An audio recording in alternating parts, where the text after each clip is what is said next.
The following is a presentation of iRacing on PTR TV. We'd like to thank all of our channel partners for their support. Please like and subscribe to the channel, and we hope you enjoy today's broadcast.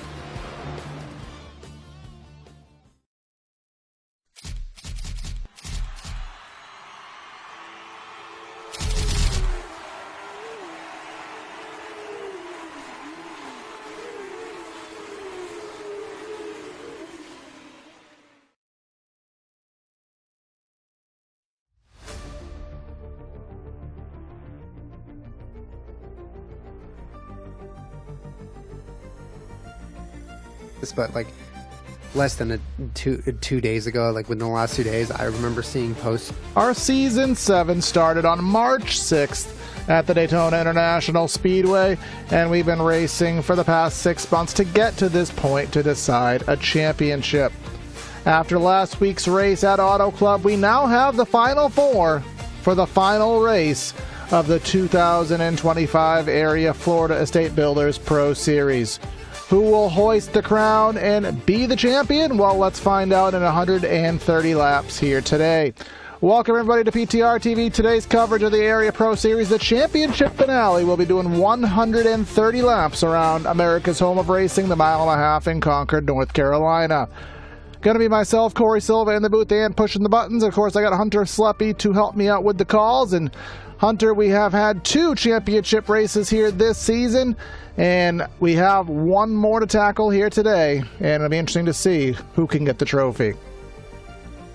Yeah, Monday the favorite kind of ran away with it in Jake Nichols, but Tuesday the underdog in Garrett Conrath, after having to make it to the Championship 4 by winning on fumes at Auto Club, was able to get the job done Tuesday and become the Truck Series champion. Tonight, it's a little bit interesting. Sebastian Mirren obviously would be the favorite, in my opinion, heading into this one. 6 wins on the season, 13 top 5s, 13 top 10s, almost 800 laps led on the year, an average finish of 5th. A bit absurd if you ask me, but then there's Jake Nichols. Like I mentioned, he won the championship for the Cup side of things on Monday night. Got 2 wins to his name, including last week at Auto Club. 8 top 5s, 14 top 10s, the most of any driver this season. Just over 500 laps led and an average finish of 8th, but also one to keep an eye on is James Skiley. Now, he's won here twice at Charlotte, and his back was actually against the wall. And that was Monday. Sorry, I'm thinking about Monday, where he won last week at Auto Club. But nonetheless, he was able to get in on points. Scioli, 12 top 5s on the year, 13 top 10s, average finish of 8th. Even though he's only got 1 win on the year, his consistency is key to what has put him into the Championship 4. And then the long shot here, it's been done before this week. It could probably be done again. It's Jeff Wright. His lone win. God, if he does that. His lone win on the season came at Talladega. He was already good on points by then, but the win at Talladega helped him with bonus points. And again, consistency is what matters. 6 top 10s to his name. Average finish of 14th. Obviously a long shot compared to the other drivers, but Jake Nichols and James Skiley are going to have their work cut out for them, being teammates on 609, because Sebastian Mirren, like I mentioned, he's been on the tear and he's looking to win in his rookie season for LVV Racing. Exactly that here, and the point of underdogs. You just talked about Garrett Conrath. He was 8th place in the points heading into last week's race at Auto Club. He was involved in an early incident, which I am on record of saying I counted him out of winning that race. And what did he do? He went on an alternate strategy. And Hunter, from what I remember seeing, Monday's race ended up being a strategy race, much like how last week was at Auto Club. So very well could be a strategy race over a speed race that could benefit some of those drivers, such as Jeff Wright. Yeah, it was an interesting race Monday. It went caution free. Guys were able to stretch and make it a one-stop race. I would assume they're going to try and do that again tonight. The Championship 4 were all on the same strategy, so they all went with a one-stop. So it could be the same thing tonight, or it could be a race with cautions, because we usually get 6 yellows per Charlotte race on average, and there's never a shortage of late race yellows to throw a little monkey wrench into things. We usually average about 12 laps to go with our last caution. The past 2 seasons, it's come out with about 14 or 15 to go. We've had 2 overtime finishes in the past. And again, the only driver with success here amongst the Championship 4, James Skyley. He's won here in seasons 3 and 4. And overall, he's got pretty good stats to his name on this track. Mentioned it, 3 top 10s, 2 wins to his name. But Jake Nichols, also pretty good stats. 2 top 5s and 2 starts here. Best finish came last season in second. And then Jeff Wright with a top 10 finish in his lone start a season ago. We'll certainly see how that comes and plays out. You know, the underdog stories are always fun to see, but, you know, as many of us know from the world of social media and what's been going on NASCAR socials this week, the championship format, sometimes you want to see the dominator win. So, you know, to pick your card there of how you want to see things play out. But qualifying certainly will be important. I know on Tuesday night, a couple drivers had to start from the back due to mistakes, not so much for EOLs. So that puts you from behind and kind of changes your strat from lap number 1. It'd be nice to get a solid lap in and exactly 1 lap, because if you screw it up, you don't get another one. Only 1 lap for hot laps here. Yeah, especially if you're a championship driver, you do not want to put yourself in a bad spot by starting in the back. So going to have to be real cautious with your attempt and make sure you don't scrape the wall. Otherwise, it could be a very long day for you as Nico Savidio looks to put a time down. Travis Speckner ripping the top, and I think that's the lane we're going to see most often during the day. The sun's out. Track temp is hot. I saw it was around 120 degrees, so it's going to be hot and slick, and these guys, they like to migrate to the outside. We saw that Monday night. We wouldn't be surprised if we see it again tonight, and there's the championship favorite heading through 3 and 4 along the bottom. This very well could be the benchmark for qualifying here. Let's see what he will muster. And a 31 flat for Mr. Sebastian Marin. Of course, that'll put him P1 on the board as things currently stand. Jeff Wright going for his outlap. Did see a few guys do the pseudo pass through the grass even. Of course, AstroTurf here on the front stretch here at I'm at the wrong track at the not at Chicago. At the Charlotte Motor Speedway. We'll get it one of these days here.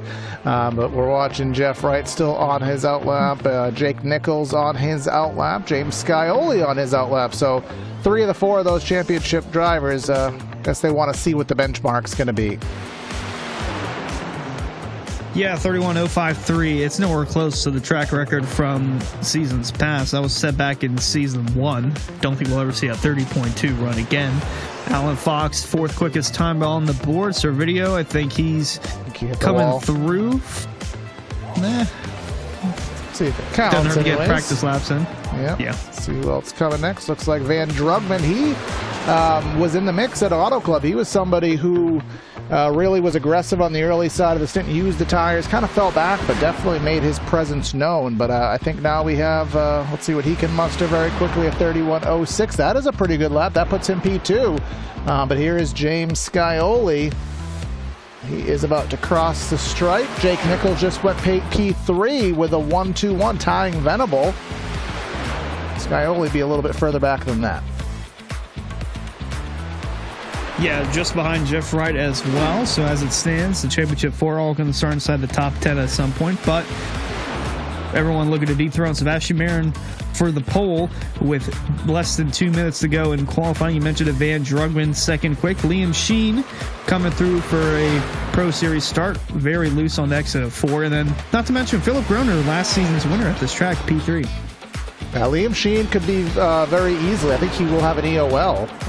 Just looking at the sheet, wasn't expecting him to show, but he would be one of those drivers who could easily take the win away. Remember, you don't have to win the race necessarily. You just have to be top of the board in relation to the championship drivers. I mean, I always say we're waiting for the year in the real world that it ends up being 31st through 35th if they all get into a wreck, but you don't have to win the race to win the championship. Someone can easily play spoiler and kind of take that, the battle away, not so much the war. Oplinger getting close. Joseph Berg coming through. 15th quick on the board for the 93. Still some guys left to put a time down. Yep, here's Justin Oplinger. He got knocked out effective the last round, if memory serves. Let's see what he can muster coming to the stripe. It will be a... that'll put him there in the teens, and Casey, it's the final time this season I can intentionally botch your name. Casey Lakatos. Very, very shiny Camaro here today, and a very loose Camaro as well. Yeah, he'll have enough time to put this lap down. I think he'll be the last one to get a time down. Maybe Greg Mitchell could have some. Mitchell's already got a time down, so he will be the final driver to put a time down as time is expiring. See, at the buzzer, yeah, Casey will not be pleased with that lap, nor my intentional botching of his last name, but he said he wanted TV time, and if you don't win, that's how you get it, my friend. But that is the end of qualifying, so Sebastian Marin, he's going to start his championship endeavors off from the place that you want to start, which is, of course, P1. And I want to thank everyone for tuning in here today for the final area broadcast of 2025. If you're on the YouTube or Facebook side, thanks for tuning in. Make sure you like, share, comment, and subscribe. Have some fun with us in our live chat. If you're on YouTube, we're looking for 1,800 subscribers. But if you're watching on Twitch, I'm not going to say subscribe for $5 a month. I'm going to do a solid to the viewers because it is the last race of the season, and I don't want to see you spend your money for no activity. But do ensure you follow, and if next year you choose to subscribe, there's some cool emotes and other stuff you can get from that. So thank you for everyone for tuning in as we start the warm-up. Hopefully I don't get yelled at for telling them not to give the league money, but hopefully Jacob will understand that one. Yeah, we are heading into the off-season after tonight, and obviously going to be some things that we're looking through for the off-season as far as Season 8-wise for area, but we'll touch up on this. So Jake Nichols won from the 5th starting spot Monday night, and then Garrett Conrath won from the 19th starting spot on Tuesday night. So it's a mixed bag for where you want to be. If you're within the first 12 positions for tonight's race, you have a good chance of winning. But as far as for the championship goes, it's got to be the same as it's been all season for the Championship 4, where you execute perfectly, minimize your mistakes on track and coming down on pit road. This is a tough pit road to go on, especially during green flag stops. 24 degrees all the way down to, I believe, 55, maybe 50 mile an hour on pit road. And then not to mention the pit attenuator that's been there since the updated modification of the Charlotte Roval. So you don't want to overcook it too much and either A, get a speeding penalty, or B, crash into the pit attenuator. And then you don't want to overslide your box, and you want to minimize speeding errors, whether that's coming in or leaving your pit box, but also stay out of harm's way. I am expecting some yellows tonight. I don't think it'll go caution-free like we did Monday. Yeah, ironically enough, this updated version of Charlotte, we are due for another update of Charlotte. 2025 again should be in the next build, but this version of Charlotte came out before they released the Roval, and we all thought that was a mistake about that pit wall being there, but no, it turns out to be that Charlotte left that as a permanent fixture there in the pit lane. But again, as you said, very difficult pit lane. We saw pit lane be big last week in the Truck Series. Took Timmy Pacioli out of the Truck Series by going too aggressively. And this pit road, much as you said, much more difficult than what Auto Club had to muster last week. But Sebastian Marin, at least on our warm-up chart, he is just trying to give himself confidence in every way possible. He knows he's fast, and he wants to see his name on the top of every pylon, whether it's rewarding something or not. Yeah, and the thing that really interests me about Charlotte, because me and Jake and a few of the area guys, we got an up-close look at this track personal back in May. The amount of banking that's in the corners is absurd. I can't believe how fast these guys are going, especially through the turns. And we sat down for the real Xfinity race, and it was a blast. You could go all throughout. You could go 2 wide, 3 wide. You don't want to bobble coming out of turn 4, otherwise it's going to spell disaster, although most of the disaster happened on the backstretch in the real-life race. But there's a good look at it. And, I mean, there's a little bit of banking on the straights. I think it's 5 degrees of banking down both straightaways, so you could definitely feel it, especially walking on the front stretch. But yeah, the turn 2 and turn 4 exits are going to be the key points to tonight's race. I think that's where we could see the trouble happen, especially turn 4, because that quad oval, that's going to stick out, and some guys are going to get caught off guard by it. Yeah, we saw turn 4 as we were just showing this camera. Running the high lane, turn 4, that wall comes out. We saw it just as we saw at Auto Club. drivers just meeting in the middle on corner exit there and running out of real estate. And again, the Charlotte Motor Speedway has that AstroTurf there, and I cannot remember. I want to say it was actually Scioli, maybe Weishart, one of the two of them, did the old pass in the grass. Earnhardt did it here. Not so much an actual pass, but that's what they deem it as. But people were actually using the AstroTurf as racing real estate, so got to watch out for that, because AstroTurf basically drives as if it is asphalt. But we are closing in here on the end of our warm-up session. We have, I believe, about 32 to 34 cars strong here signed up for the Florida Estate Builders Pro Series finale, and we'll get ready for our starting lineup, which is of course brought to you and has been all season by Central Mobile Homes. If you're looking for a small or large home, a new shed or triple crown trailer, look no further than Central Mobile Homes, proudly serving Florida customers for 29 years with a plethora of large and small home floor plans, shed designs, and triple crown trailers. Available in the Bell, Okeechobee, Clewiston, and Sebring. You can head yourself over to centralmobilehomeinc.com to get yourself your information, and we will give you the information of a starting lineup. And Hunter, let's head down and get it rolling. Coming through on the pole, it's the championship favorite, the guy that's been dominating all season, Sebastian Marin, and alongside him, Van Drugman, best starting spot of the year for him. He'll be shotgun on the front row. And in row 2, last season's winner at this track, Philip Groner, alongside him, championship contender in Jake Nichols on fourth starting spot. The row 3, starting 5th is Michael Venable in the 77, and in 6th beside him is Matthew Bappy in the 71. Row 4, it's Travis Beckner in the 27, going to start 7th, and alongside him, another championship contender in Jeff Wright. The 48 car starts 8th. And in row 5, James Skyerly, the final championship contender, the furthest of the bunch, going to start all the way back in 9th. And alongside him, it's David Weishart in the 29, rolling off 10th. And then we go outside the top 10. We find Jonathan Evans, who got knocked out in the round 1. Alan Fox, a solid start for him in the 12th spot. 13th finds Bryce Senesac, with Edward Robinson going to be in 14th. Joseph Berg in 15th. Brody Falliker, he will be an EOL recipient in the 16th spot. He'll head to the back. Daniel Day will start 17th out of Las Vegas, and Greg Mitchell, the Austin native, in 18th for Furnace Racing. We got Ryan Nowicki, also out of Texas, in 19th. And then Braxton DeWeese out of Miamisburg, Ohio. Powerhouse Racing going to roll off in 20th. Back in 21st, it's Casey Lakatos in the 50, and alongside him, it's the 15 of Forrest Grant in 22nd. For Forrest Smith in 22nd. 23rd, it's Garrett Grant in the 5. 24th, it's Reese Schaefer in the 07. Liam Sheen was the last of the drivers to put down a qualifying time, even though it was 5 seconds off pace. He'll start back in 25th. John Forbes Jr., supposedly 26. I don't know if this is right. I see 34, but I could have sworn we had 33 on the starting grid. We're missing 26, so some of the data must have got corrupted in our grid, but either way, none of these drivers did take a time. We have 33. For some reason, the 26th driver, I think Reese Schaefer, may have thrown off our data here, so blah to Mr. Schaefer. But pace car is going to roll down through pit lane. We have, I'm assuming we only had one pace lap the other day. We'll see if we get, no, we had 2 pace laps, actually. What am I talking about? But there is a car on the back of pit road. I'm not sure if that's the 26th car.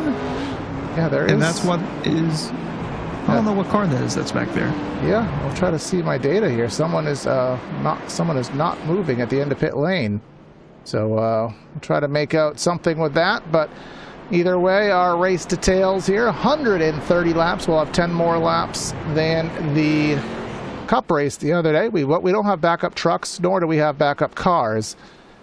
And this glitched race details, no matter how many times I check it, it seems to revert back to my prior information. But 100% fuel load. We didn't get any exact privy on the fuel load. We're going to guesstimate around 60 laps, because I know you had said a one-stopper is plausible, but that would actually put you closer to 65, which may be stretching things. Yeah, I believe the sweet spot's around 50 to 55. You can definitely stretch it to a one-stop. We saw that multiple times on Monday's race. I will say, I do expect some yellows, but if we do get some green flag runs in, there were some drivers Monday who decided to do a 2-stop strategy instead of a 1-stop. We could see some of that around the 3rd mark of the race, so like 35 to 40. would probably be when those would go. And that's if we go caution-free up until that point. Which is a big ask, but as we tend to witness here in a lot of these races, if we can make it through, I'd say the first 10 to 15 laps, give these guys enough to sort out the pack racing and get themselves sorted. Typically at that point we get that green flag flare, unless of course there's contact to throw it off. But I think again those first 10 or so laps are going to be very vital to how this race will continue. Again, if you're just tuning in, our championship finale, these are the 4 drivers. The highest finishing of these 4 drivers will take home the Florida Estate Builders Pro Series Championship. Our weather here from Charlotte, track temp just as it was on Tuesday, 85 in the air, 122 on the track. These drivers will be lacking the grip, 3 o'clock virtual time, so there shouldn't be too much relief with that track temp going down. Oh boy, it looks like I think everything's sorted out amongst the field. All the drivers that got EOLs are in the back. It's going to make for a fun race nonetheless, and under 35 laps, we will determine the champion. Yes, we will come and decide who will be the champion. Will it be Marin with the 6 wins? Will it be Jake Nichols trying to go 2 for 3 on the championships? Will Wright get the underdog? Scioli, will he be an underdog win? We'll have to find out in about 90 or so minutes of time. But Barney's going to get the flag wave, and the final area green flag of 2025 is underway. Let's go championship racing from Charlotte.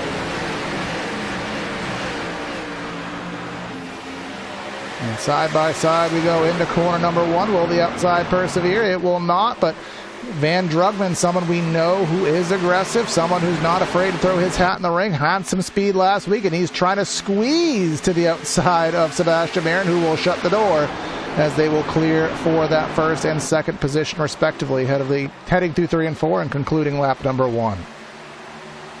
And he'll close the door on Jake Nichols behind him. Single file for the first 8 or 9 spots on the track. And, well, the leaderboard gets a little bit updated, so I'll reach Schaefer jump all the way throughout. So, again, still some issues there, I assume, with him. But just exiting the pit, so he must have had some kind of severe issues to sort out. Interesting to say the least. Still single file for the first few positions. Then back to Jeff Wright. He's door-to-door with Matthew Bappy for the 7th spot actually for 6 through 3 and 4. Yep, he's going through 3 and 4 right now. And who's that? Bappy.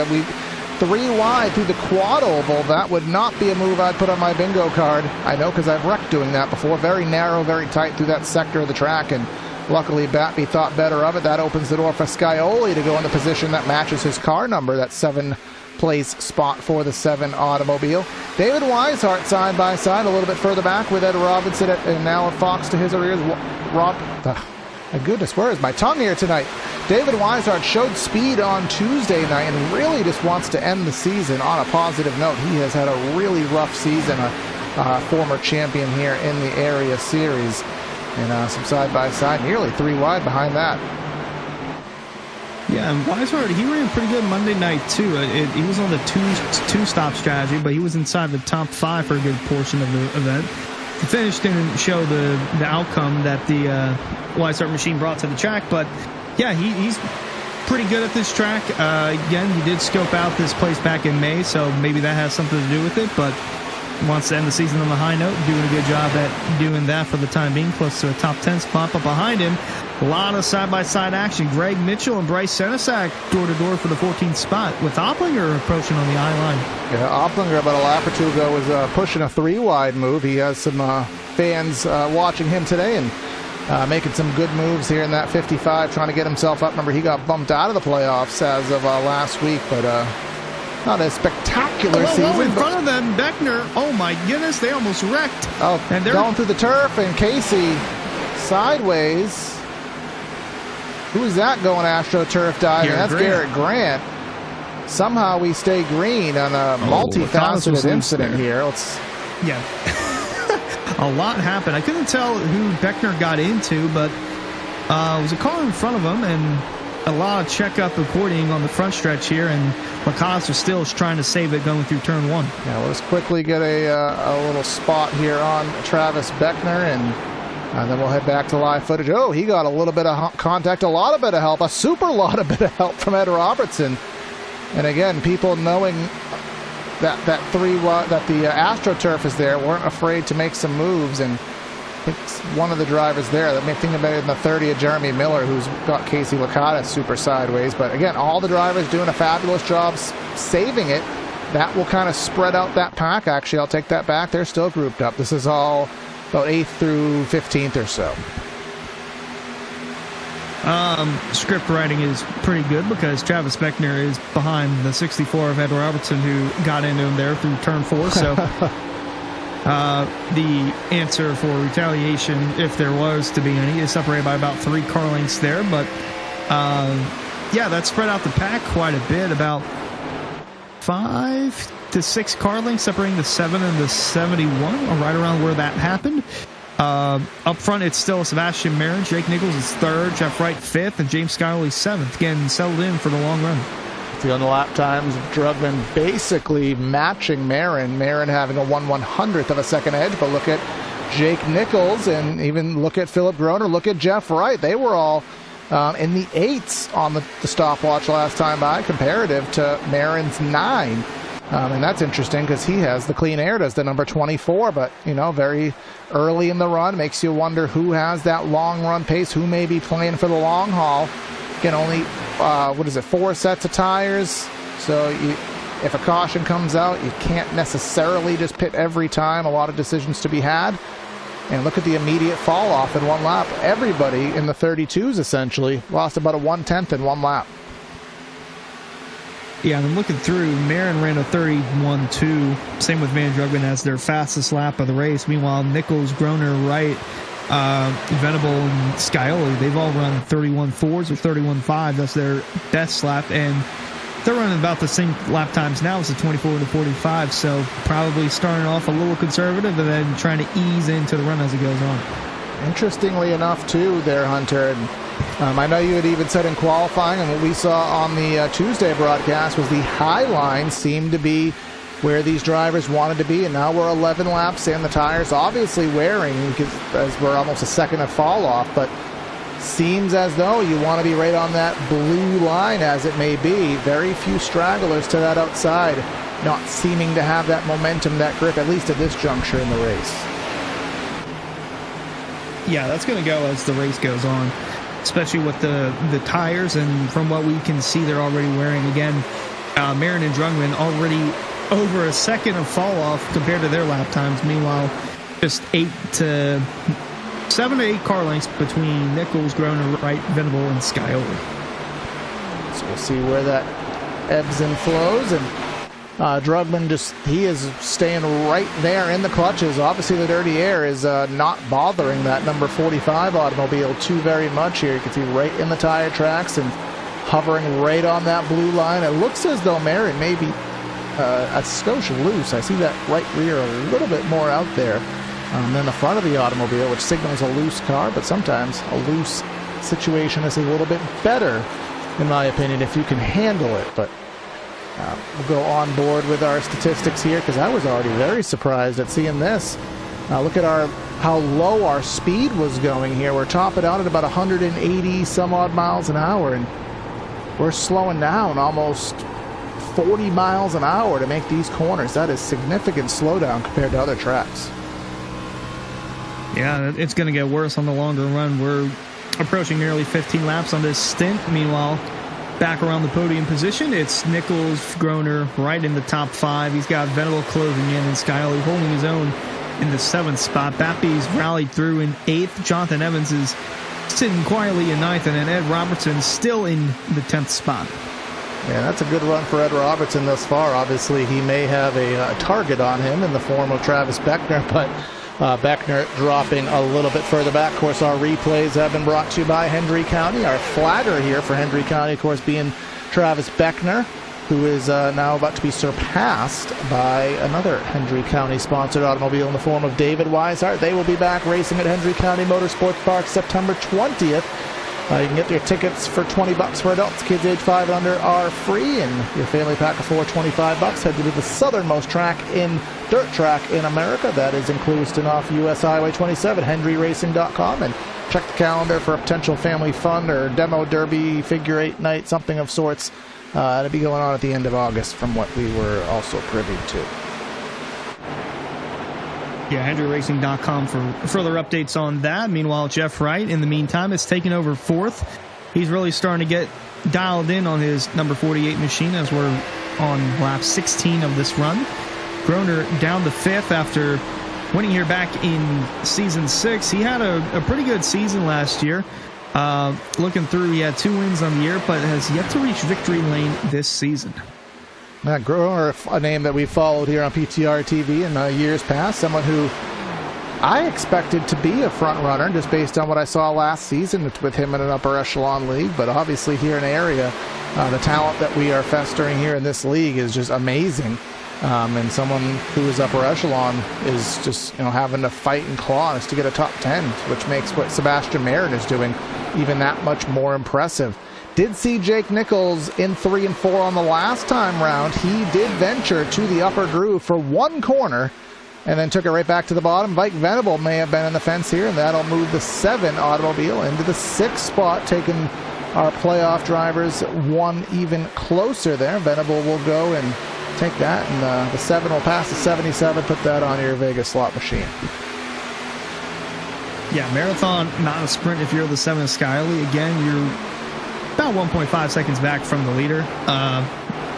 Nothing to chase for yet. I mean, it's still early in the going, still over 100 laps left in this race, but don't want to push the envelope too soon.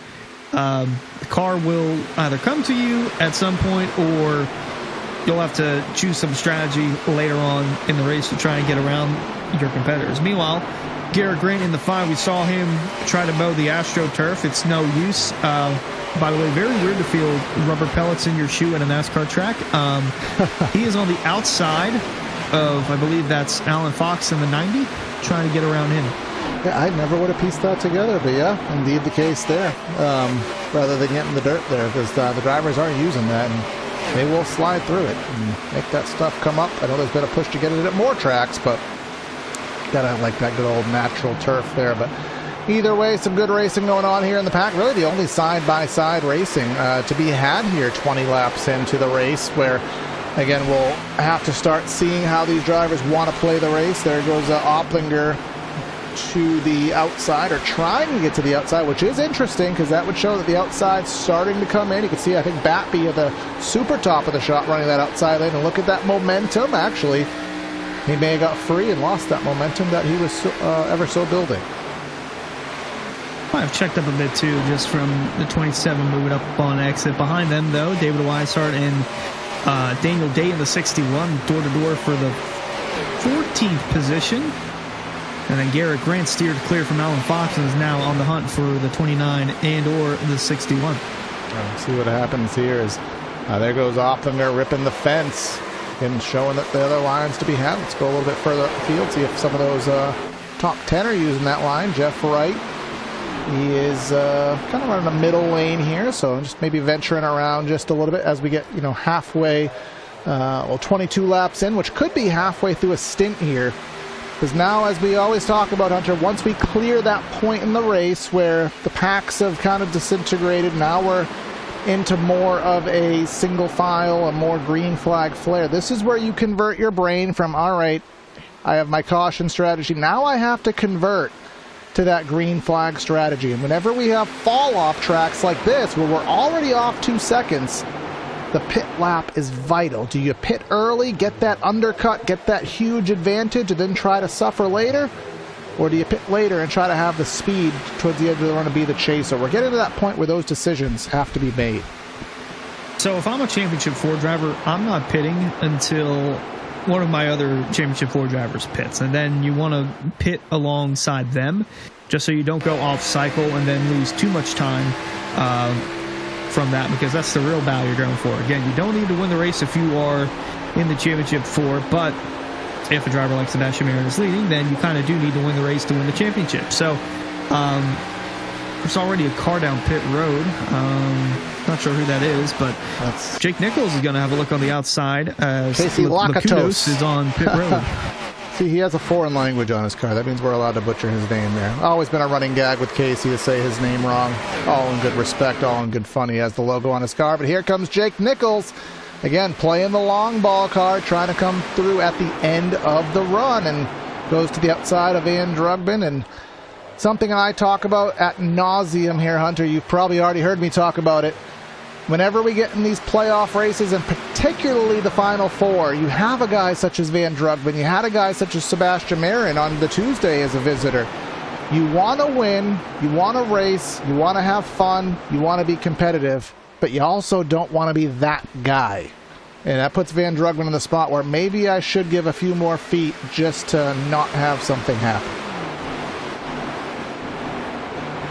I always want to race the championship four with respect. You don't want to wreck into them and ruin their race. We've seen it happen a few times in the Cup Series in the past, but yeah, always race with courtesy, and you're seeing just that for the time being. Meanwhile, in the back, it's a little dicey. Travis Beckner home on the 15th for the moment. Brody Falker to the outside of him. Braxton Deweese behind him. And looking to fill that gap behind the one is the 09 of Senesac with a strong run. And like you mentioned, we're starting to see that outside lane or the racing line start to migrate higher and higher on that outside lane. And I will give some credit to Brody Falker because he was an EOL recipient. So he has driven through the field and has already gone up to 15th. Worth noting, Liam Sheen, he kind of did this last week too. Already out of the race, only ran about 3 laps. Not sure if something happened or if just decided it wasn't for him, but either way, that is one less driver in the field. That puts 33 on the track, 31 on the lead lap as Jeff Wright looking low on the 45 now. He will look high on the 45, and that may be the magic ticket, that outside lane. Let's see if he can get that run off of 4. Van Drugbin will get up the track, and both of them struggle to keep it off the wall, but 48 wasn't able to get that run off of corner 4 that time. Yeah, a little too difficult there through 3 and 4, but 1 and 2, that 45 is all the way up near the wall. We're starting to see more guys use that outside lane, and you can just see the momentum that you carry off that turn from running the outside lane, greater than that on the bottom if you're the 48 of Jeff Wright. So a little more difficult through 3 and 4 to balance out that outside, but the 24 and the 73 are doing just that. The 17 of John Forbes Jr. looking to somewhat replicate that. He's running the middle line, trying to keep the 09 of Senesac behind.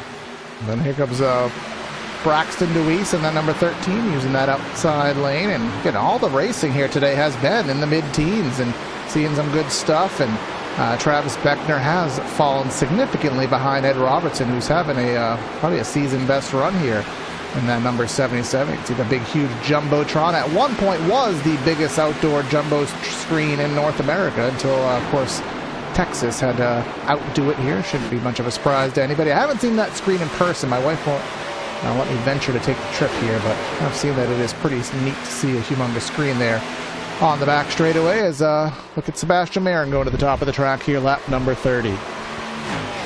Yeah, we took a shuttle bus around the track, and one of the exits is right around that tunnel where that big screen is in turn 3. That thing is ginormous. I could not believe it until I got up close to it.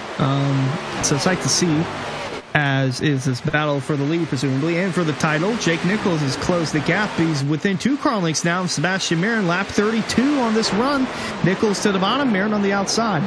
See here, try to make that blue line work here coming off the corner here. And we'll get a very good look at that big screen TV. I know in the past I actually saw them hook up a PlayStation to that in a promo shot, and imagine playing your NASCAR 25 the game on that, as that game will be released in mid-October, of course, by iRacing themselves. But Sebastian has a battle, and it makes you wonder, has Sebastian, overused the stuff? Is he on the demise, or has he been saving, and will he now put it into a high enough gear, high enough speed, high enough effort level to maintain the spot on the 73? You never quite know with Sebastian what he has in the tank, and that's what makes him so difficult.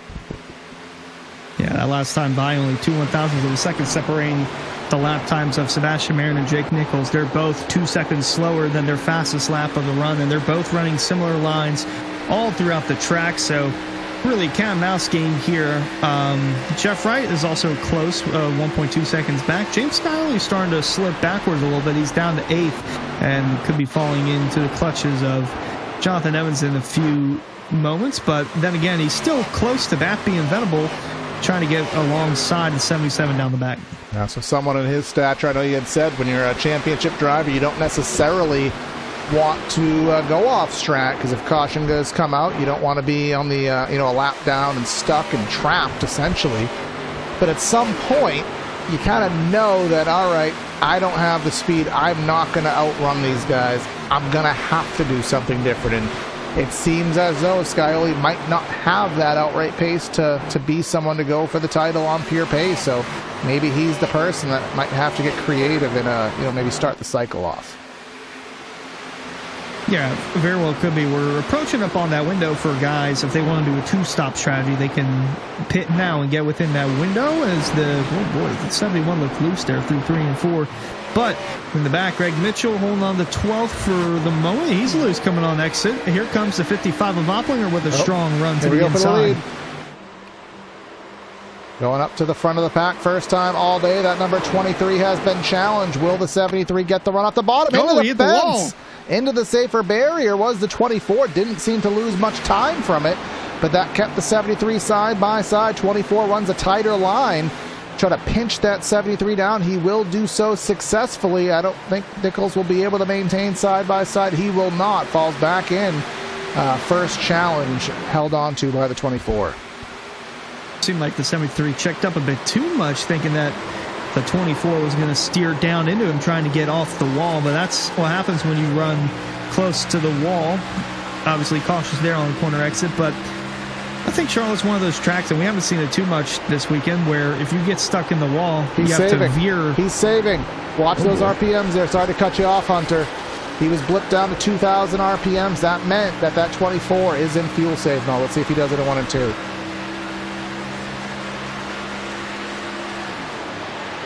Yep.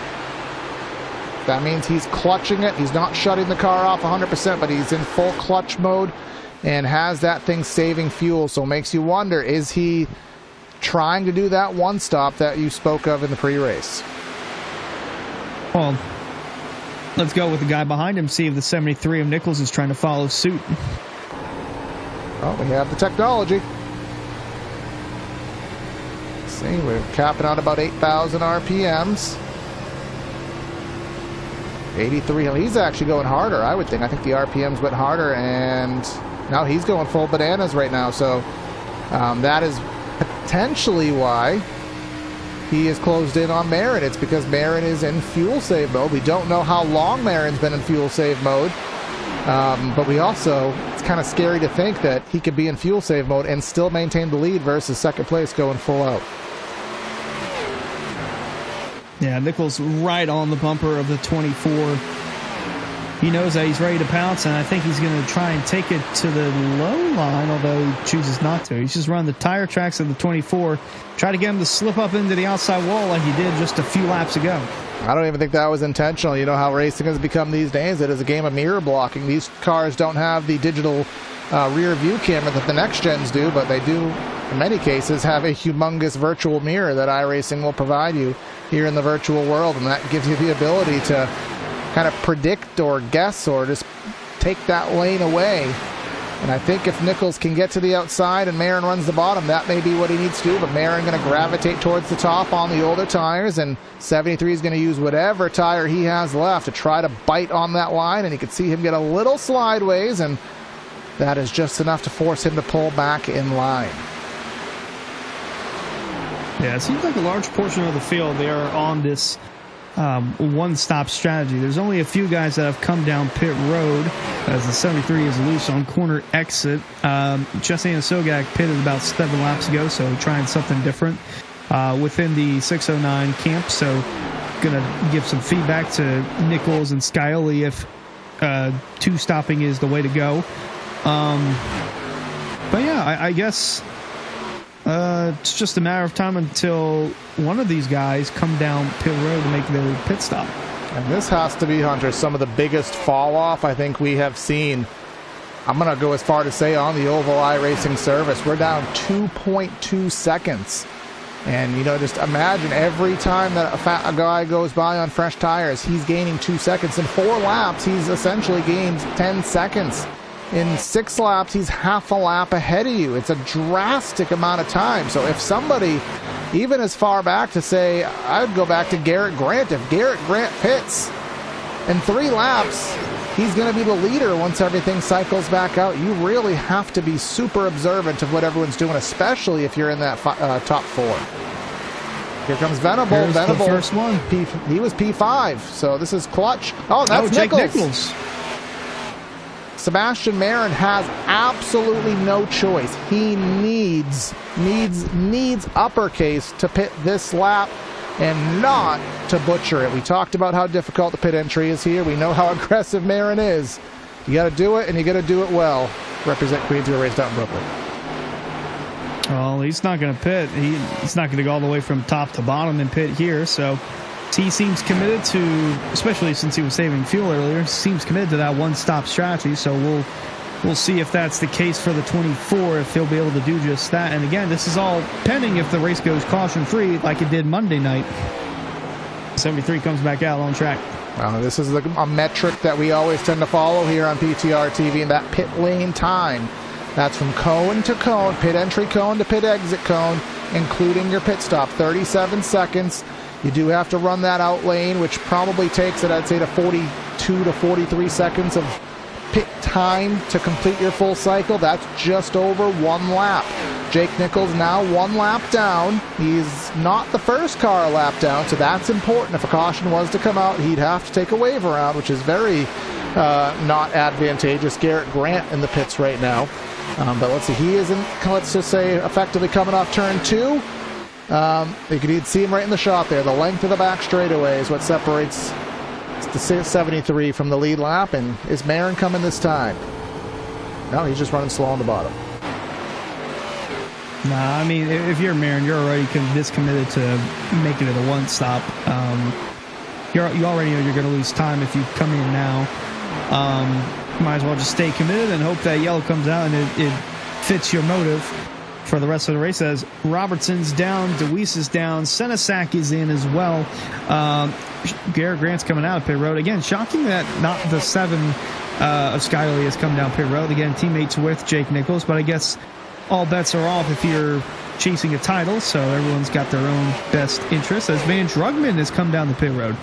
Yes, indeed the case here. So that's the majority of what was our top 5, and this is a very important position to gain right here. Just watch this is 50 lap old tires effectively versus about 6 lap old tires. So that puts Jake Nichols back on the lead lap, and you have to think of how much time Sebastian Marin has given up in the, let's see, what is the actual length of time that the 73 has been on the track on these tires? It's been 3 laps, so now 7.5 seconds effectively.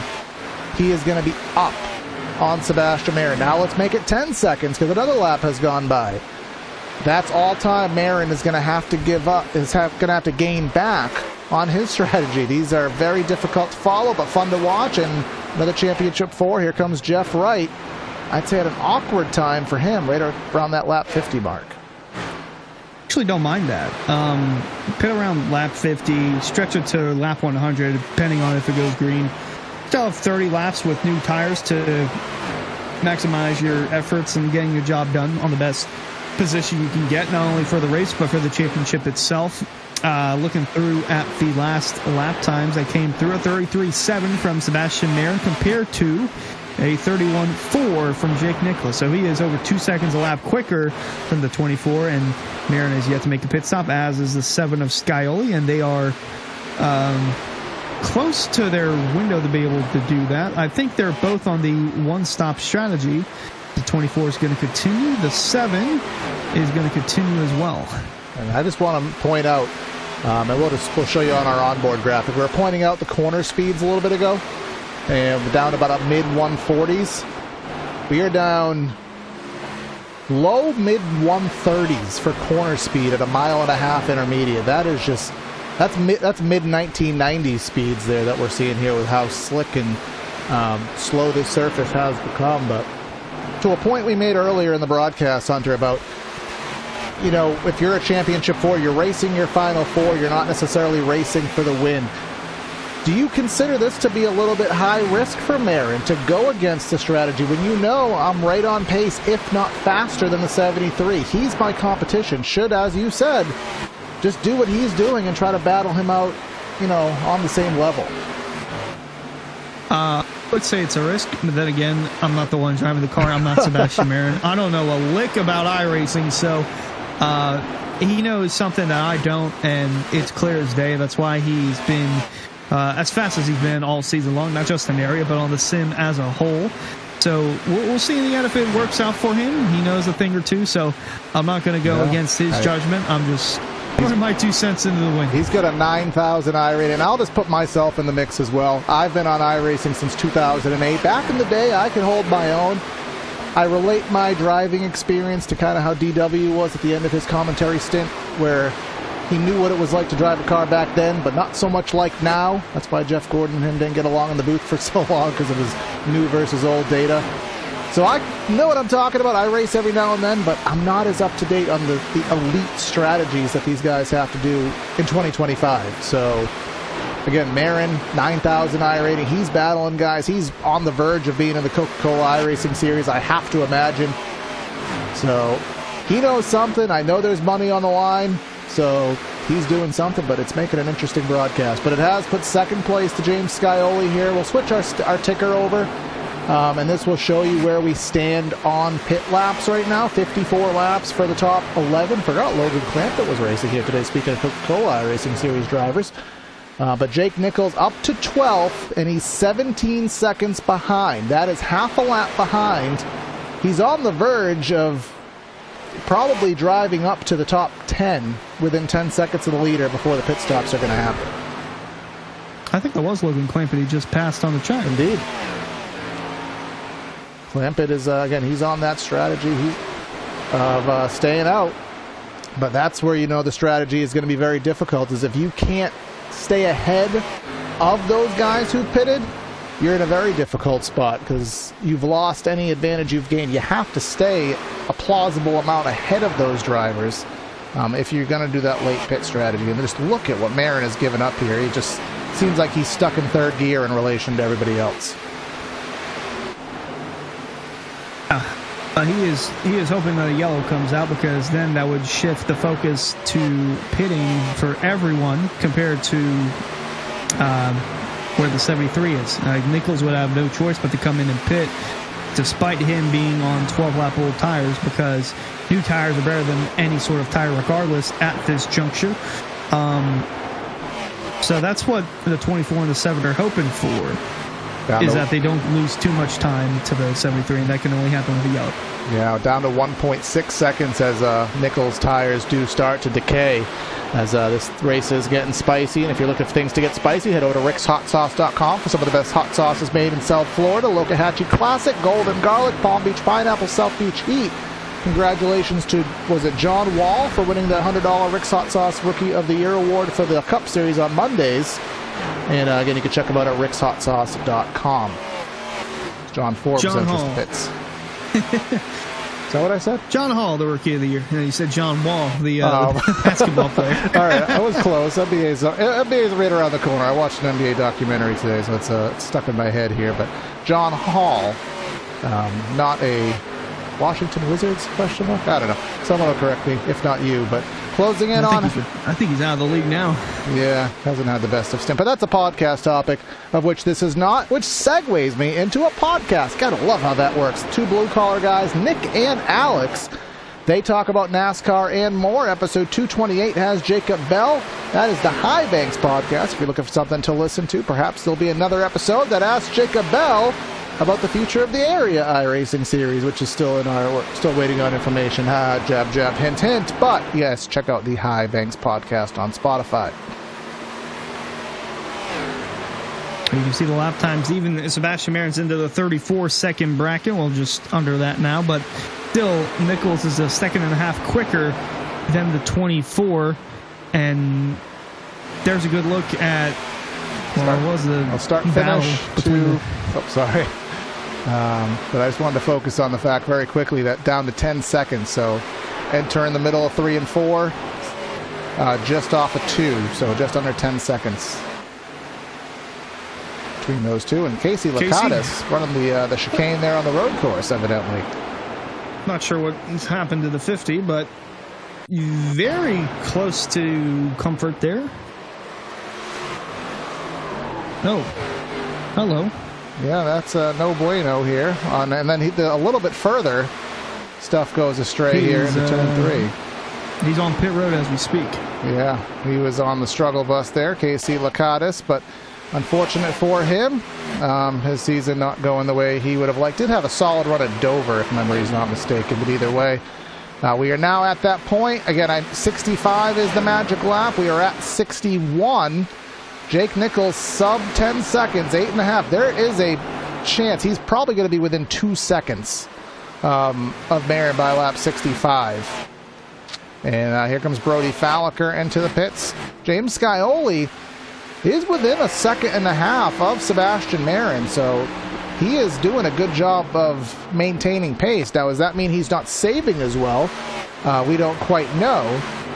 But he is maintaining steady pace to Sebastian Marin as Beckner losing a spot, I believe, to Weishart, who is on that strategy. And Jake Nichols up to P4 now. The next driver on the strategy is Jeff Wright, and he is back in 9th. So that just shows how much better that 73 is executing right now.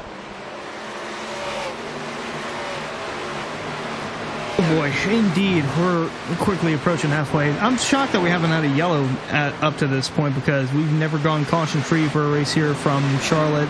We usually average 6 yellows a race, but we do get a late race yellow. Oh boy, that's interesting. I want to bank on this going caution-free to the end, though. Like I said, we usually get a yellow with about 12 to go, so still a little too early for that. Again, coming through the halfway point. Still waiting on Marin to come down pit road, too. Yeah, so Scioli pit with what'll be 67 to go. So if he can't make it to halfway, he's going to need a help from caution flag. And here comes Marin just a lap before halfway. He will come to the attention of his crew. So that means if this goes green, he's going to have to run 66 to the end. He's going to have to save even that much harder to make it to the end of this if it goes green, which is a major if. But that is paramount. We have Jonathan Evans, who... he is stretching it past the halfway point, as well as David Weishart stretching it past the halfway point. But this is the battle for the lead right here. So Evans will have lost the time to Jake Nichols before even his pit stop. That's pretty huge on the strategy. But Evans will pit, and again, he made it past halfway, which is rather important. Yeah, Evans coming down pit road as well. He has yet to make a stop until now. I think Travis Beckner is on pit road too, if I'm not mistaken. Nope, he has yet to make it stop as well. 67. Yes, that's even bigger. Yeah, so he can definitely make it all the way now that we know he can go 65, 66 laps. Alan Fox coming in hot. David Weishart stopping in the box as well. Now will be the fun part of the race where we get to watch Sebastian Marin chase down the 73 and the 48 now that he's got fresher tires than them. Yes, indeed the case here, as we will temporarily focus on David Weishart for a little bit longer than expected here, just as some things refresh here in the background. But one thing we will be watching out for is how quickly Sebastian Marin can get back onto the lead lap here. Things will refresh shortly, and we will focus our attention off of that number 29 car. So as nice as that number 29 car is, we'll focus on getting Sebastian Marin back onto the lead laps. Remember what Jake Nichols had to do. He lost a lap through the shuffle and then had to get it back. Because if a caution does come out, as we all know, you don't necessarily want to be the lucky dog. You'd rather be on the lead lap naturally.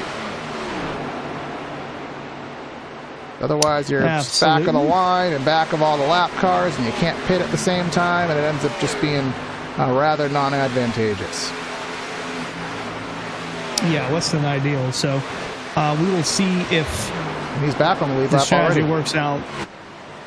Yeah, we'll see if it works out for him in the end. I do believe if this goes caution-free to the very end, he will be in a tough spot because we can already deduce that older tires are much worse than newer tires, and especially with the fuel-saving mode that he was in the first half, it's going to make it real difficult in the second half. Yeah, absolutely the case here. So we will see how that does work out. But Jake Nichols back to the lead here. Well, I don't want to say back to the lead because he never actually had the lead prior to this. The only laps he's led is what he has gained through the shuffle. And Jeff Wright second. He is 4 seconds back, and they are on the same strategy. And we'll pull up the stint ticker again just so you can kind of get a relation as to what's going on. Most of these drivers pitted about 20 laps ago, which meant they pitted around lap 40 to 50. And then I guess we have to now paint a picture as to when does Nichols want to make the next stop. Because I imagine probably around 85 to 90 gives him enough time to make that stop. And again, he's going to have to lose time and then gain it all back and try to catch Marin, who's going to presumably stretch it from here. Yeah, I think this point you can go a little bit closer to lap 100. Still have at least 30 laps to give yourself some time to rally the troops and make up some ground with newer tires. But you'll see Sebastian Marin a 31.2 that last time by. Jake Nichols, he's coming across the stripe now, a 31.404. So that's his best lap, so 33.2. So that was at 8 tenths, I believe. Actually, that was a little more than a second. 1.4? 31.6 to a... Oh, yeah, 31.6 to a 33.2. So, yeah, but 1.6 seconds. All that time that Nichols was gaining per lap, now the shoe is on the other foot. Oh, yeah, Nichols was gaining over 2 seconds a lap when Marin was still on track, so I think that's going to go up between the 24 and the 73. Greg Mitchell in the 2, Bryson in the second, the 09, duking it out for 13th. Seen them battle a handful of times today, still keeping it clean for the time being. Yeah, exactly the case here. As again, this race going through our Championship 4 race for the Florida State Builders Pro Series. Jake Nichols and Jeff Wright, the top 2, but let's not count out the rest of the battle here. James Scioli in 17th. He is holding off Sebastian Marin in 18th. He has 1 lap for older tires, does Scioli, and that 1 lap older tires was enough. Remember, just before that pit stop for Sebastian Marin, Scioli was only a 1.5 seconds behind Marin. So he pitted a lap earlier. He got that 2-second buffer on those fresher tires for that 1 lap. And that was enough to surpass Marin. And he tangibly has the speed he could probably maintain for quite a while. Yeah, this is very crucial, too, because both these guys, they're on the same strategy. They stretched it out field-wise. So I don't know if the 7's going to be able to stay in front of the 24 for long. But, again, they're both on the same strategy of trying to stretch it, presumably, to the end of the race, as Bappy has passed Phil Groner for the 4th spot on the track. Be the case here, and they're still side by side. And here's David Weishart coming through. David Weishart on fresher tires. Thought he may do the old AstroTurf pass and throw some fans some rubber pellets there, as Hunter ever so elusively had happened to him prior. Venable, he is trying to figure out something, but big slide from Groner on corner exit. That opens the door for David Weishart. And something of note, Bappy in the wall. That's of note here. Then down the back straightaway. Kept it straight, kept it going. Used the wall kind of as a bumper. But he stays green. Yeah, we will need to look at that because I was not paying attention. I was trying to find where Weishart was on the leaderboard when that occurred. So, contact from Venable. The backstretch here at Charlotte, very much like the backstretch at Auto Club, very bumpy, so the slightest bump, as harmless as it may be, could be enough to throw you into that wall as it just happened.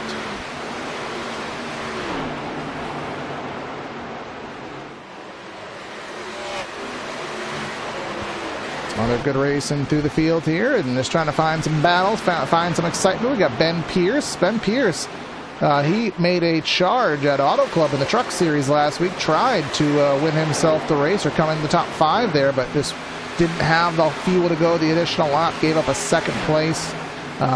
Fortunately, Garrett Conrath was able to make it, but either way, Ben Pierce to that 14th spot. Greg Mitchell, they're side by side. You got Scioli, who has now been passed by Sebastian Marin. We wondered how long that was going to last. Lasted all of about maybe 8 or 9 laps.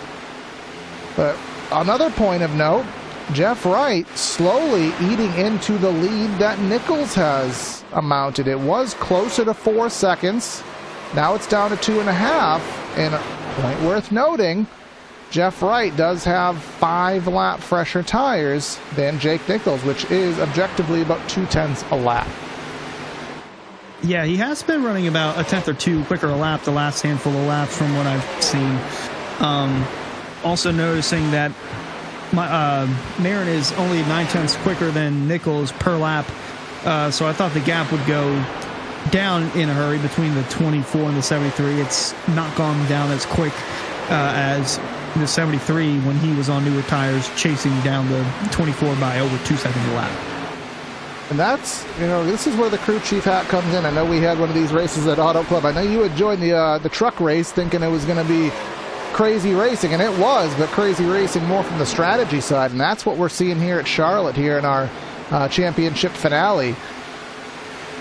I'm going to put my semi-out-of-date opinion hat on here, as we do have a battle of Venable and Groner. I think if I'm Jake Nichols right now, I want to pit as soon as possible. And the reason is I want to give myself the most amount of time to gain that, to preserve the lead I have, use those fresh tires, and I don't know, I have an inkling that says if you pit early, you're going to be in a better spot than if you pit later. But again, these drivers are way better than us. They might actually have tangible crew chiefs. A lot of these teams have spotters. They actually have sit-out teammates and friends and helping them make these calls rather than us here from the booth. Yeah, I mentioned it earlier. One of the first guys to make pit stops, Shoshana Sogag, is an affiliate for Jake Nichols. So he pitted early, kind of giving him a read on. I wouldn't be surprised if we gave him a read on what the car was doing and how it was handling, and if it would be better to pit now or just stay out and save fuel and make it a one-stop race. But we've already seen that the longer you stay out, the more and more your tires wear. Over 2 seconds of fall off, 2 to 2.5 seconds. So seems like for the moment the 73 is on the right side of things for pit strategy. The 45 of Van Drugman, he is sitting pretty good. He's on the same strategy as Nichols and Jeff Wright, holding his own in third. And he's been doing fabulous. It'd be interesting to see what would happen with him if you had him over the course of a whole season, because he's certainly showed pace and been up there with these guys and having some good runs and good competitive top 5 pace at many racetracks. And just mentioned Dana Sogak, he will let those 2 championship fellows go by in the form of Marin and Scioli respectively. See at the back of the shot there, Reese Schaefer. Remember, he started a lap down for some reason, of presuming to be some kind of technical reason, or maybe just joined the grid late, what have you. And it's always the worst case scenario. Maybe you get an EOL that parks you a lap down, maybe you have a technical issue, and then that's the race that goes caution free, where you don't have any opportunity to get a reprieve to get yourself back in the thick of it.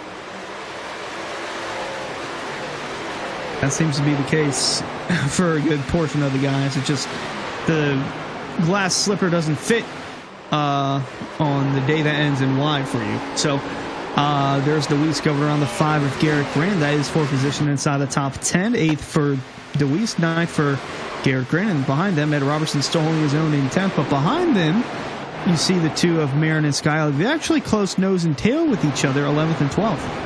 Yep, Marin not pulling away. Scioli is running an interesting pace, and it just makes you wonder. I mean, we wondered if Marin was running full out, whether he was trying to, just kind of run the speed that he has to run to hold the lead rather than running all out.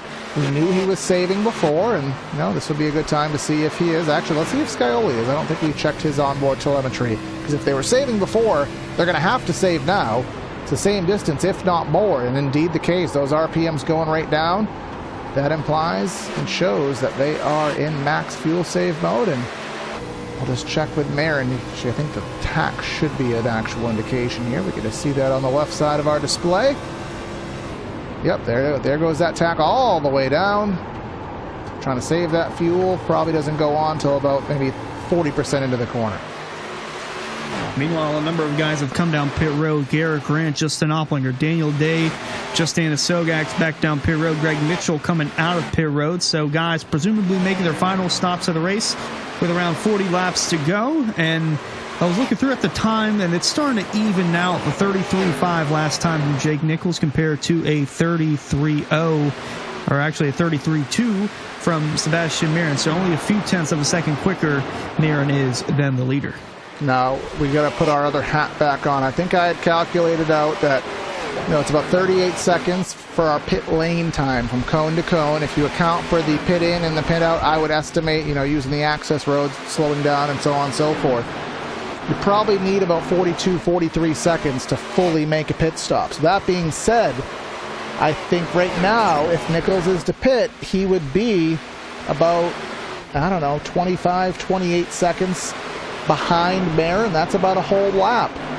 So how much time would it take for him on fresh tires to gain a lap on Sebastian Marin, who's out there saving? That's why I think he needs to pit on the sooner end. I think with every lap that goes by, it eats into that insurmountable gap. But remember another point, Marin's going to have to stretch one more lap than he did on the first run, because he did pit before halfway. Yeah, he's 25 laps into his run, and the lap time's already starting to even themselves out a good bit. Only 13.3 seconds back from Jake Nichols, as, again, a number of guys coming down pit road. You saw Venable, Ed Robertson as well. They were inside the top 10. 33.4 last time from Nichols compared to a 33.1. It's going to update this time. 33.5 for Nichols, and we'll see what Marin runs, as Philip Groner's actually made a pit stop. Indeed, he is. Wouldn't be surprised if even some of those drivers on the one stop, maybe some of them even choose to abort. Here comes Braxton DeWeese, as we said, Philip Groner coming in, Francis Hamilton, and the number 23. Nice, a little walk up there, but nothing that should be of any eminent concern here. But Jake Nichols, here he comes. He's squirming. He's getting it slowed down. Don't screw it up. This is the money stop for the season. A little squirrely in, but hopefully within limits. Jeff Wright's staying out, as is Van Drugman. So 48, he's going to probably do the same thing they did on the first stop, pit a few laps later than the 73, trying to maximize the advantage on the tires, as Francis Hamilton's coming in too. But 73, he was 37.5 in his total pit lane time last time through. We'll see what this time is. And a slower stop, 14.6. That'll throw that pit lane time. Actually, I guess it ended up being the same, but now he has to charge as fast as possible out of the pits. He's exiting the pits, as Marin is now, we'll have to wait for timing to live update here, because it is a significant amount of time, but he's actually a lap down. And what is the actual gap going to be?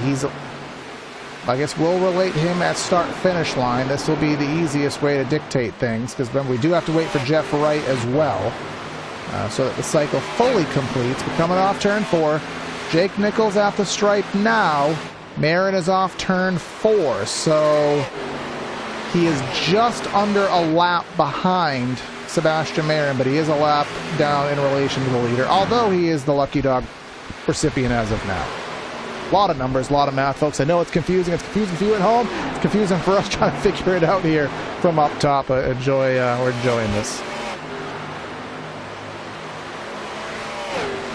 He's holding his own in the lead.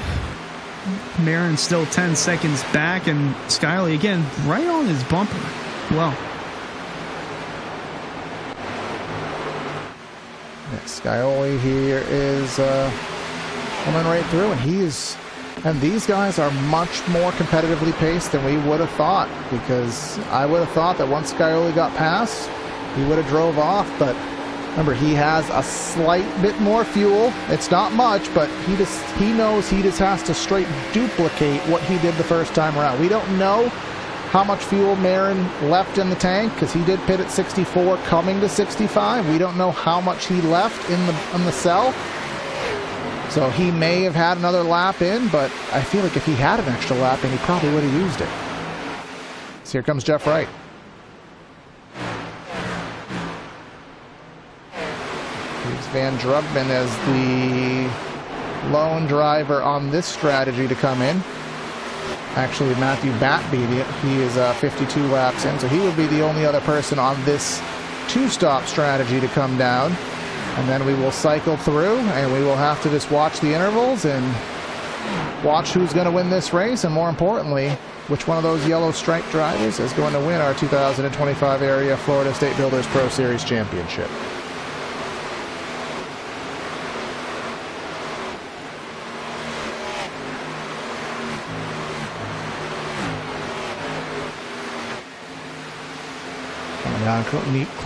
Just about to get to the 1 century mark here in laps. Push about a 100 laps completed. 97 coming to 98 as Van Drugman is into the pits right now. So that gives Sebastian Marin the race lead once more and puts things back to where we are. We'll watch the timing and we'll just watch the end of this race come through.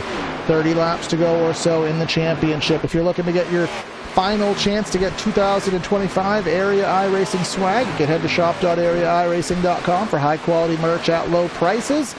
Over 100 selection of t-shirts, hats, champion brand clothing, and other accessories. Easy to shop, quicker to ship, better to wear. Shop.areairacing.com.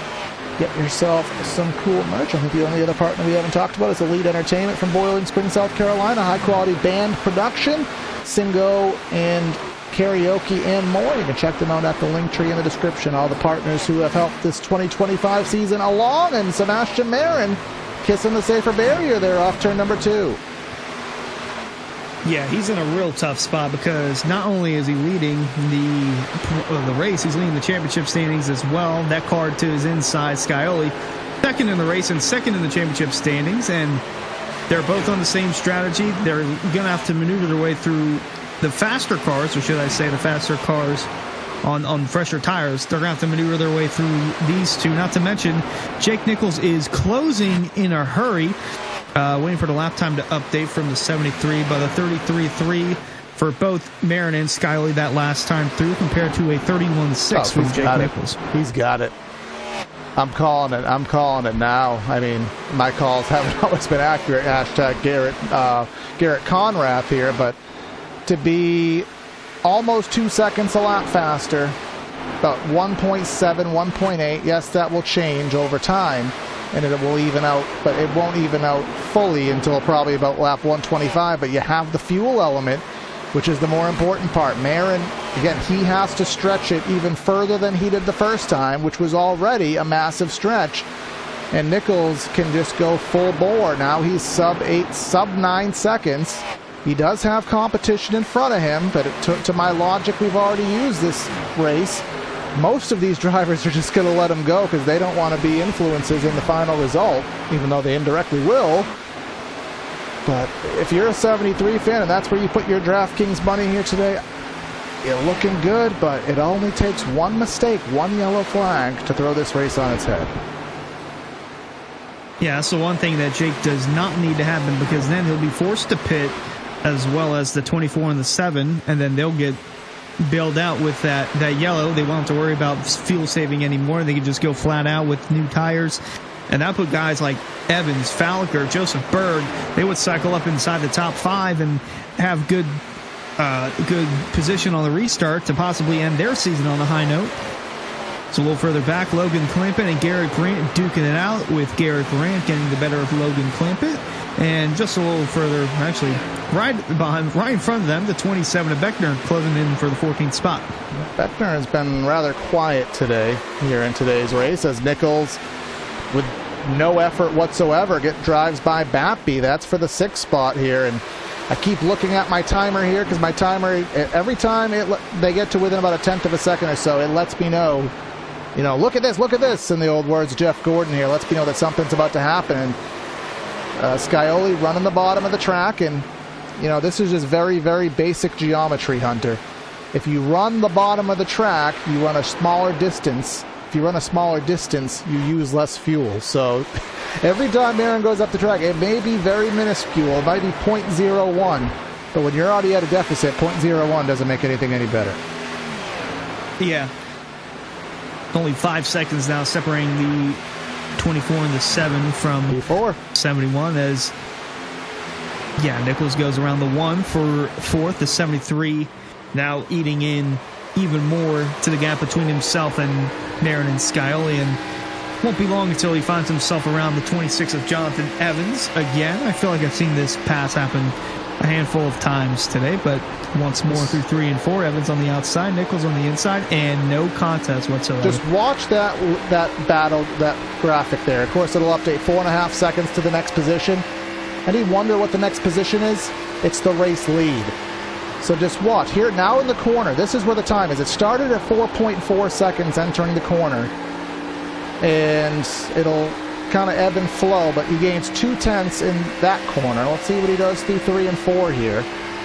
Now he's getting the speed. Now it's going down 3.8, 3.7, 3.6. It'll ebb and flow here a little bit on corner exit because the leaders are on the straightaway, but there is another about 6-7 tenths just that one lap.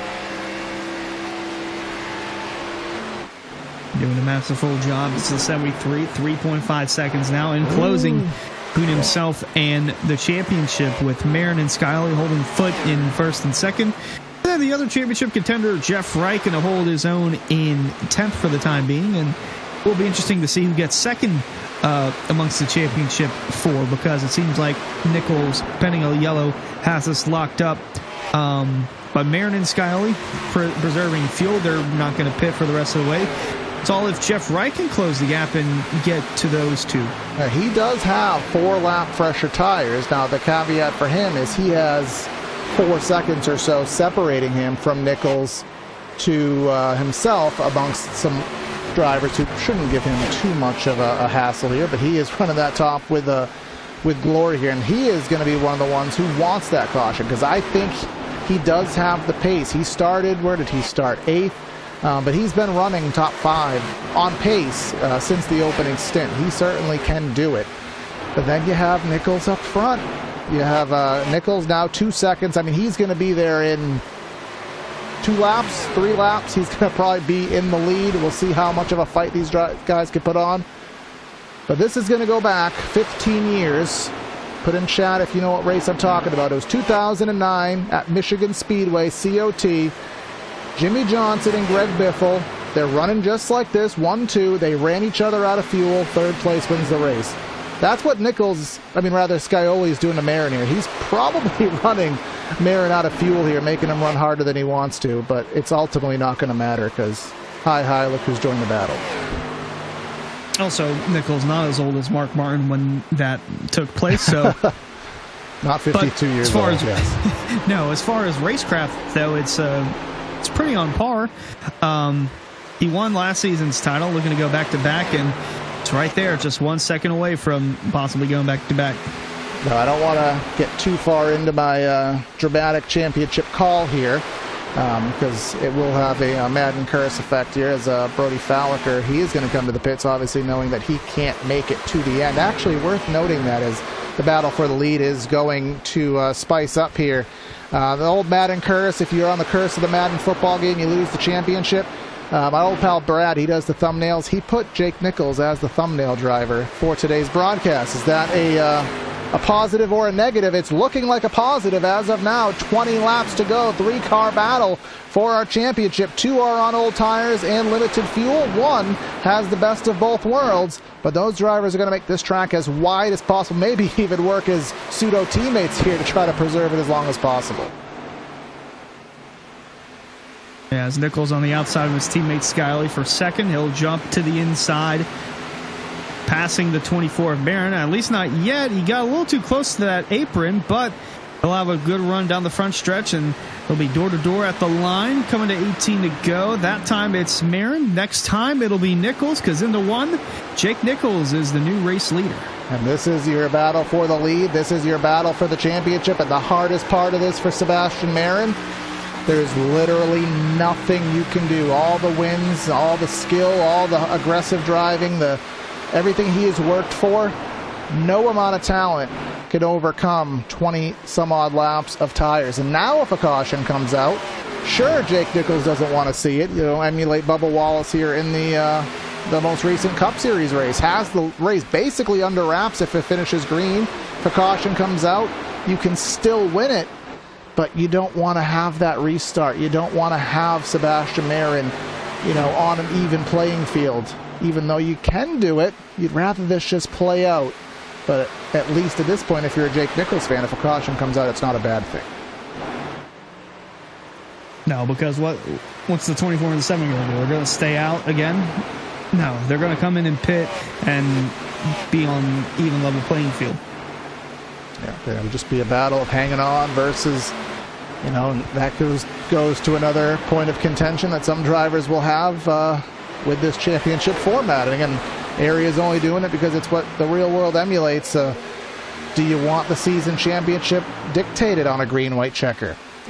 Probably not, but tell that to the high-ups in the world of auto racing. But that also makes the point that a lot of these drivers, even the guys going side by side, a Weissard, who is a former Cup Series champion season 1, if I'm not mistaken, Braxton DeWeese, everybody else around them, they're feeling that pressure now. I talked about you don't want to be that guy. You don't want to cause a petty self-spin. You don't want to have a petty incident happen that causes a caution, because you know what's on the line, and I feel like everyone's even more on their good behavior card now to make sure that if a caution comes out, it's not due to something that they've done. Austin Hill. Somehow he always comes into conversation. Yeah, what a bonehead move that was.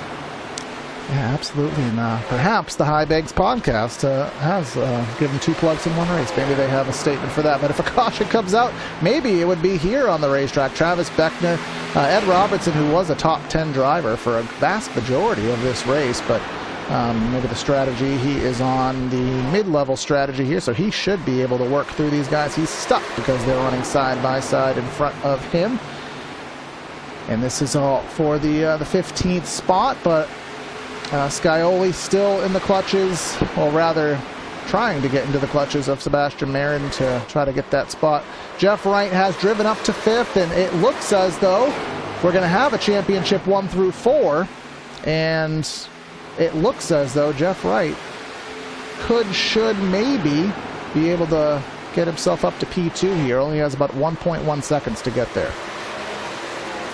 Yeah, I don't want to harp on things too soon, but the latest we've had a yellow in the Charlotte race in seasons past was back in season 4. It came out with 5 to go. No. Well, or yes, I guess it depends which side of the spectrum you're on, but our first caution of the day, Beckner and Robertson. I'll have to get another angle of that because it looked a little... Well, it doesn't help that these two have had history within the first few laps of the race today. Saw that one. And I don't think the beef settled down between the two, and I don't think Robertson took too kind of what Travis was doing. I don't want to get myself in trouble on air. I really don't. But given the implications, that probably is the last time Ed Robertson's going to be in area. If championship race to intentional wreck with 10 laps to go, that's not going to go over well. Yeah. +3 for the 64. Now, very rarely do we see a +3 for incident points to a driver.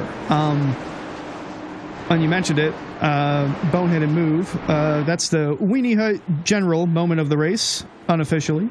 It does provide life for the 24 and the 7. They're going to have track position. They're going to be on the even level playing field, as is the 73 and the 48. As pit road is open, everyone should be coming down, as is the 48 of Jeff Wright. And I think that screws him the most, because had this gone green, yeah, he was Jeff second. Wright probably would have gone second in the race, second in the championship. And, oh, by the way, the average of last caution, I think I mentioned this earlier, 12 to go, and that yellow came out with 12 to go. There you go. The numbers don't lie. Bill Weber, rest in peace, but Hunter did the math, so you didn't have to. But everybody's going to come into the pits here for I mean, it's crunch time. You're hoping that the old RNG simulator here gives you the best spit out number possible for your pit stop. You hope that you don't speed. 2 tires is not a plausible strategy, and Jake Nichols will get out. You saw Scioli gun it there and then stop. Wow. Sebastian Marin lost so much time. He's going to restart, I believe. Fifth. There are some guys that fourth pulled or off, fifth, but fourth, so 14-4. I thought he came out of pit road 6th, but what great script writing we have in area where the championship 4 are the first 4 to come out of pit road, just like we drew it up. Oh. Good job, guys.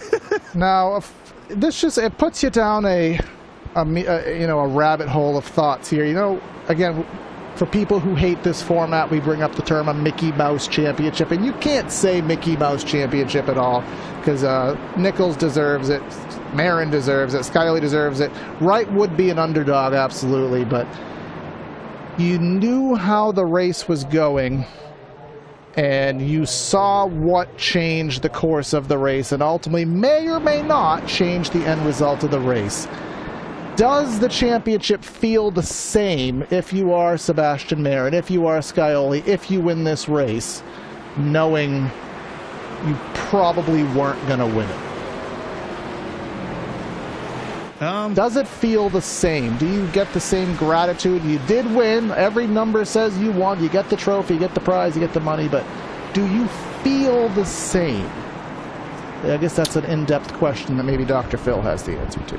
So I think for the 7, I don't think it would feel the same because he's won championships in the past. The 24 of Marin, he was bound for the truck title, but couldn't run the postseason, so foregoed that opportunity. So he hasn't won an area championship, whereas the 7 has. So if you're Marin, you just want to take it as you can. I don't think in the moment you'll feel like it's right, but in the end, everything works out. So we'll see how this goes. Yeah, opposite of Lincoln Park there. In the end, it actually mattered. Womp womp. I don't have a drum roll on my soundboard here, but you're all thinking it in your head, and I do appreciate that. But we're 8 laps potentially, barring green-white checkers, which now we have a pack race. Now we have a championship right in the single shot in our screen now. There's a chance that cautions breed cautions, but right now Jake Nichols, he had the race wrapped up. Now he's going to have to go fight for it. Fresh tires, even playing field, teammate to his outside, season dominator behind, and Jeff Wright, who had the pace, was closing in just behind. 8 laps to go. Let's go settle a championship. And no contact from Marin puts the 7 in the wall. Oh, Scioli did not go at all. Something to miss on the 7. Jeff Wright's going to be second for the time being, but that screws Sebastian Marin tremendously with only 8 laps remaining in the season. And then now we're wrecking down the back. Oh, that's Joseph Berg. He's wrecking. He's trying to hold it up against the wall. He's trying. He held it against the wall. He evaded contact. Now David Weishart. No. What is there oil on the track? I don't want to cut to replays here. There's not enough time left, but all the follies aside, Jeff Wright just talked about an underdog championship. Marin's going to have to fight through 2 drivers, Groner and Evans. Jeff Wright, I mean, it's all on the table for him right now. 6 laps to go. Well, 7. There is no letting up if you're the 48. Marin working to the inside, going to be 3 wide going into turn 3 for third. Jeepers. Evans and Groner are going to be close to contact. Evans going to shoot through the middle. Marin going to clear the 11 on exit, but off turn 4, it's still the 73, but not for long as Jeff Wright close to the bumper with 6 to go. Jeff Wright closer than the bumper. He's down to the inside. Are we going to see a Charlotte haymaker, a Charlotte dive bomb? I don't even know if it's physically possible, but we may see it indeed here coming down the back straightaway. He is door to door.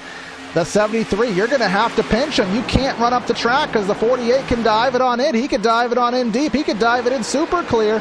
Is he going to clear? No, he has to leave a lane for Nichols side by side. 5 laps to go.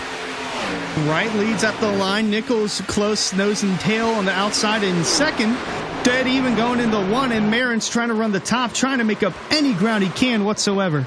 Yeah, he is still fighting with Groner. He is still fighting with Evans. Is there any affiliations that are making them fight harder for these top 2? We don't know, but that side by side, this is hurting the 48. He's going to be tighter. He needs to clear. He needs all that real estate, and he may get it. This is super close. I think he's got it.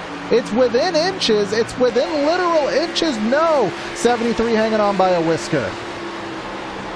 Oh, the 73 wiggled up in turn 4. Thought he There would he is. lose Jeff him Wright. there. Yep. Holy cow. He's going to have to run no, down the we're back. running down the There's back. a wall. Opplinger. They're still going straight. Opplinger Here comes gets it. Nichols to the inside. Crossover move, but as each lap goes by, that inside lane becomes harder and harder to run. Nichols seeing red. The race was his. I had it. Everything was in my grasp, so an intentional Spin wreck. it off of 4. Alan Fox. Yep, there we go. Oh, wow. Did I not say, And we're going to have a Hunter? green-white checker. Did I not say we don't want a championship decided by a green-white checker? What do we got? Oh, boy. What do we got? Green-white checker. That's the only way we're going to settle it.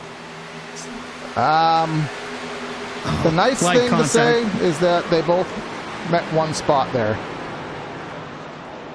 Holy cow. Now, that do you would have pit? been... Do you pit? I mean, No, we know how bad tire wear Absolutely is. not. It's 8 laps. There is gonna be a hard line of, which used to be a league I covered here on that a lot of these guys raced in. There's gonna be a hard line of when everybody pits. It's not gonna be P1. It's not gonna be P2. It's not gonna be P3. But it might be 5th on back, but actually, let's take it back. At this point, Scioli, we saw him get in the wall there on the restart. He's 6 laps down. He is completely out of it. So we only have 3 championship drivers right now. They're all too high up the track. 7 laps is a tangible amount on tires, but it's going to take a lot of drivers to pit to make it even plausible. Yeah, this is boy, this is crazy. If you are the 48 of Jeff Wright, holy cow, he has finished no worse than 17th since Darlington, and that was back at race 8 of the season. So we won at Talladega to advance to the playoffs. 17th at Bristol, 16th at Nashville, good enough to make it to the round of 8, and then 11th at Las Vegas, 14th at Auto Club, good enough to point his way into the championship 4, and now he sits just 2 laps away from possibly clinching the Pro Series title. But then again, Jake Nichols, he's going to be tough competition no matter where he restarts, whether it's on the inside or on the outside. That 73 is going to be alongside, and he's going to have to get through A-OK. And the 24 of Marin can just hope and pray for a mistake, and at least for the restart to not go like it did that last time for him. Yeah, 'cause we saw the push not work well. The outside, traditionally, harder to get a good jump on. Less grip out there for some reason. And there is, we go back to basic geometry, Hunter. It's better to be in 1 and 2 on the restart on the first lap on the bottom. You're not up to speed yet, so you can run the bottom full bore. You want to be there. But when you get to 3 and 4, you want to be on the outside. I don't know if I'm Jeff Wright, if I want to take the outside. I think that's too much of a risk. If Nichols can time it and hold them door to door through 1 and 2, I think it's a good chance through 3 and 4. But from what we've seen, we've just not seen guys get that outside jump, which puts Jonathan Evans in a good position. And then you just have to wonder what's Marin going to do in reaction. Oh boy, I think we should get to choose this time through. 3 attempts at the green-white checker, though, so if you're Jeff Wright, just hold on to the lead and hope that they continue to wreck behind you for inside whatever reason. So he'll go inside, and is Sebastian Marin going to want to push the 73? Absolutely not. Jonathan Evans, remember, he had the 0 for 3 vehicles because he got mounts out of all 3 rounds of the playoffs in the first round, which is a surprise given that how fast that 26 is. We thought he'd be someone that potentially could be going for this title, but Sebastian Marin, he's going to try to go 3 wide as soon as it becomes available, but Jeff Wright, remember, he had 2nd place wrapped up. This race was green for about 119 laps or so. We had a just flat-out ridiculous intentional wreck take the race, take the championship, throw it on its head. Jake Nichols was driving off into the sunset. But now, our 2nd caution, Jeff Wright, has done everything right since that moment, and let's see if he can finish it off. And all matters how he goes on this restart. Just try to avoid the tire spin. He is the control car. The ball is in his court. The 73 has to wait for him to go. Boy, this is going to be real close. It's going to be real close indeed. What kind of jump do we get off this opening restart here for the green-white checker? Will this be the only green-white checker? Goes early in the box, gets the advantage. Nichols does not get going. Marin's going to look high. Evans is going to try to keep the door closed. Marin has to stay 3 wide. I thought Evans were back. Nope, we're 3 wide, and we're wrecking again. It's Francis Hamilton. So this race has, we didn't even get through the restart box with this one. 45, just, there was not space. And Senesac, Beckner. And there we go. that was an odd one. Van Drugman, Bryce Senesac, Travis Beckner, all caught up in that. But man, that couldn't have gone any perfect for the 48 on that restart. Went in the box. 73 didn't get the jump. Marin was to his outside. He was in a 3 wide pickle there, so that worked out for Nichols. He gets to keep the second spot, but Marin moves up to 3rd now. Yeah, I was quite surprised there because I had expected, and I guess, there's nothing tells you that you have to give a break, but the 26, there was an inch. If he backed off 0.01% on the throttle, Nichols could have cleared to the bottom there and probably had a chance to, get right to the back bumper of the 48, but Evans held his line there. He forced Nichols to run the middle. That forced Marin to the top. But as you said, now Marin is going to start in 3rd. He's going to be right behind Jeff Wright. Nichols has shown to struggle on these restarts. And if you think of it that way, that gives Marin probably the best shot to get right to the back bumper of the 48, maybe clear the 73 off the jump if things go the way he likes. Another chance to regroup and refocus if you're the 73 or the 24. And boy, this is something. Just want to point out as another talking point. Have I said not all the past 7-8 races, David Weishart just wants something to go right. And he's 10 laps down. He was involved in one of those incidents. Guy just cannot get a break. Yeah, just things not going his way, especially towards the end of the season. Unfortunate, but hey, Logan's up to 5th. We have not talked about Logan Clampett all night long. We didn't even know he was in the race until about, halfway through? All of a sudden, he's in a good spot for not only a top 5, but if things go his way, he could possibly snag a win here late in the going. Yep, and get everybody on the same tire strat because of the caution cycle. So really nothing to be had. There were a couple drivers who pitted. That's Van Drugman back 14th. He is going to be the first on fresh tires, but it's going to take a ridiculous amount of hoopla. And I think, what do we have, 3 attempts, is it, Hunter, for these green-white checkers? 3 attempts, yeah, so this would be attempt number 2. So, in the words of Chris Daughtry, it might not be over. But if you're Jeff Wright, you kind of want it to be. Remember, if we get to the white, it does not matter who's upside down on their lid on fire or screaming in the infield. If we get to the white, we will finish this thing under green flag in some capacity. We will race back to the checkers, even if we are on our lid. It has happened before, and it will happen again. But we are 1 to green. Wright taking the inside. Evans to the outside behind Nichols. And again, first to the inside, Sebastian Marin. If he can time the restart, you damn well know he's probably going to take it 3 wide through the quad oval. So if you are the 48, watch that mirror. Yeah, because Marin's going to try. He's a pro at this. I mean, there's no reason why he's as good as he is. Like you mentioned, over 9,000 I rating, close to being in the Coke Series. He's a master at the situations like these. So we'll see what happens on this restart, but boy, oh boy. If we get another yellow, really buckle in. If you aren't already buckled in, you got a double strap in. Now, who is seeing red right now? Not like a Taylor Swift album, but who is seeing red right now? I'd say that 73 is. I'd say that 24 is.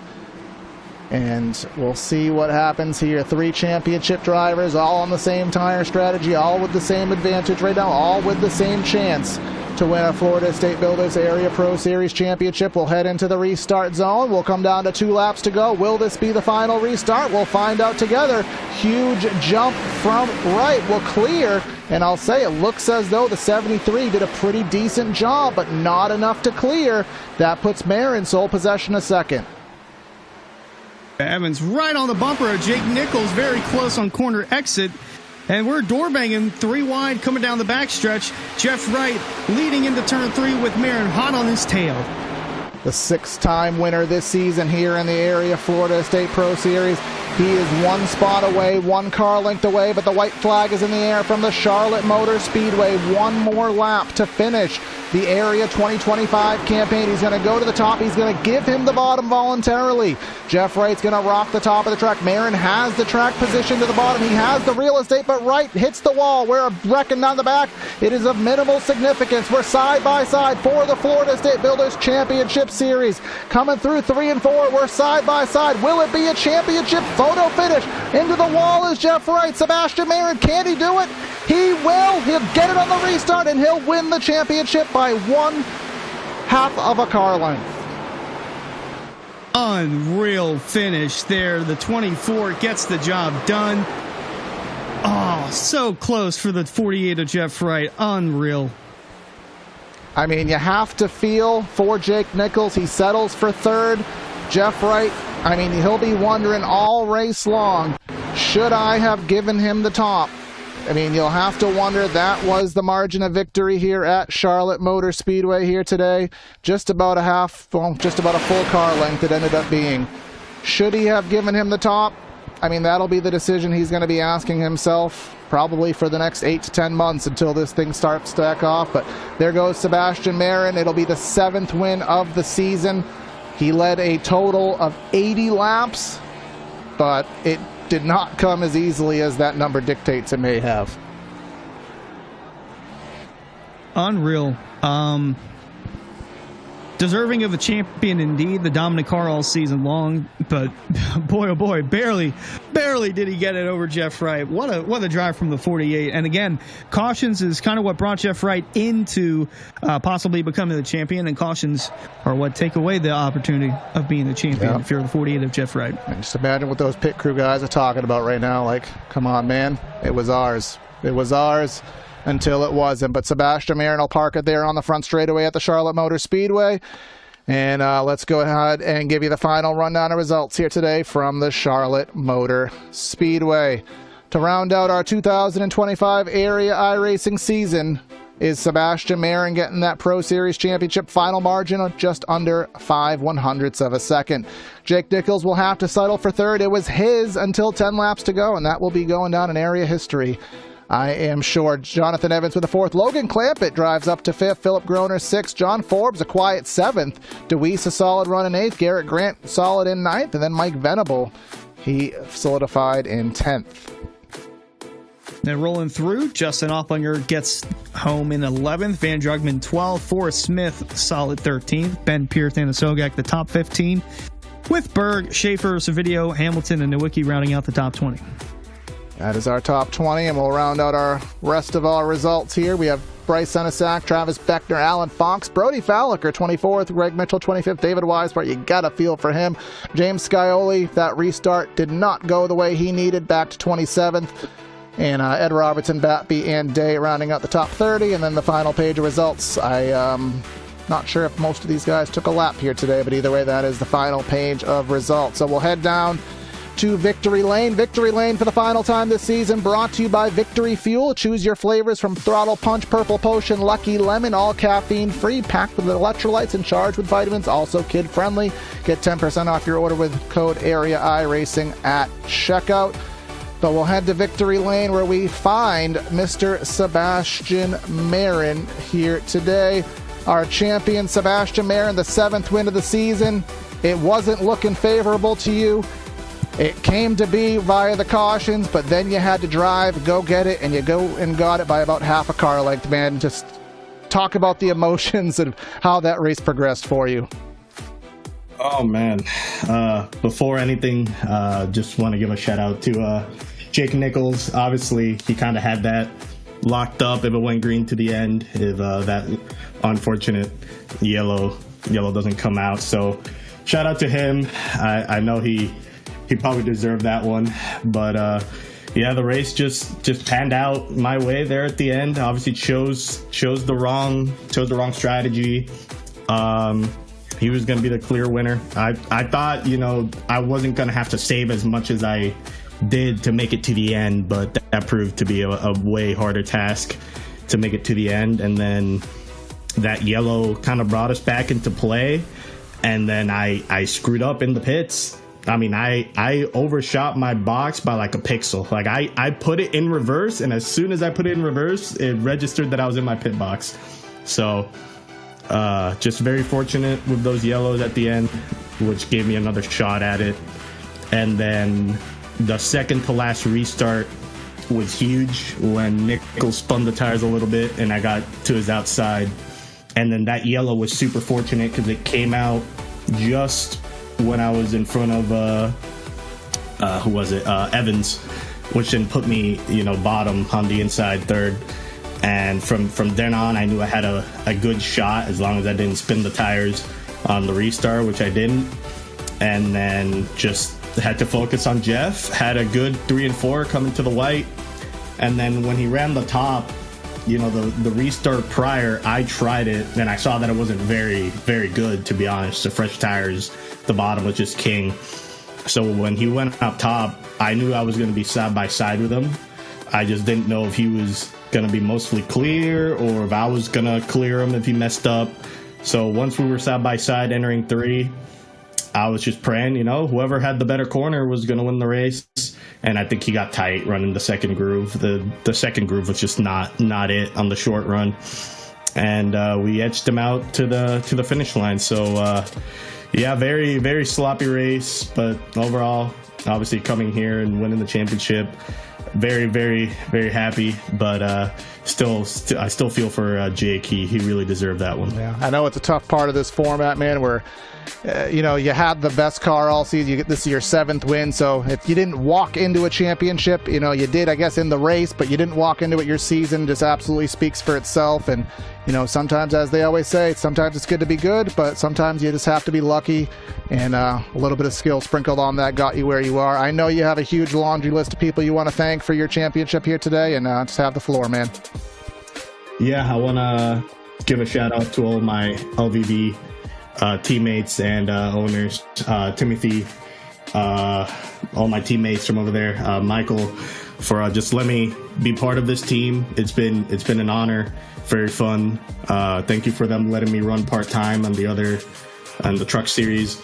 Man, I'm lost for words. Thank for you guys for putting on this broadcast for the whole season. It's been a blast. It's been a lot of fun.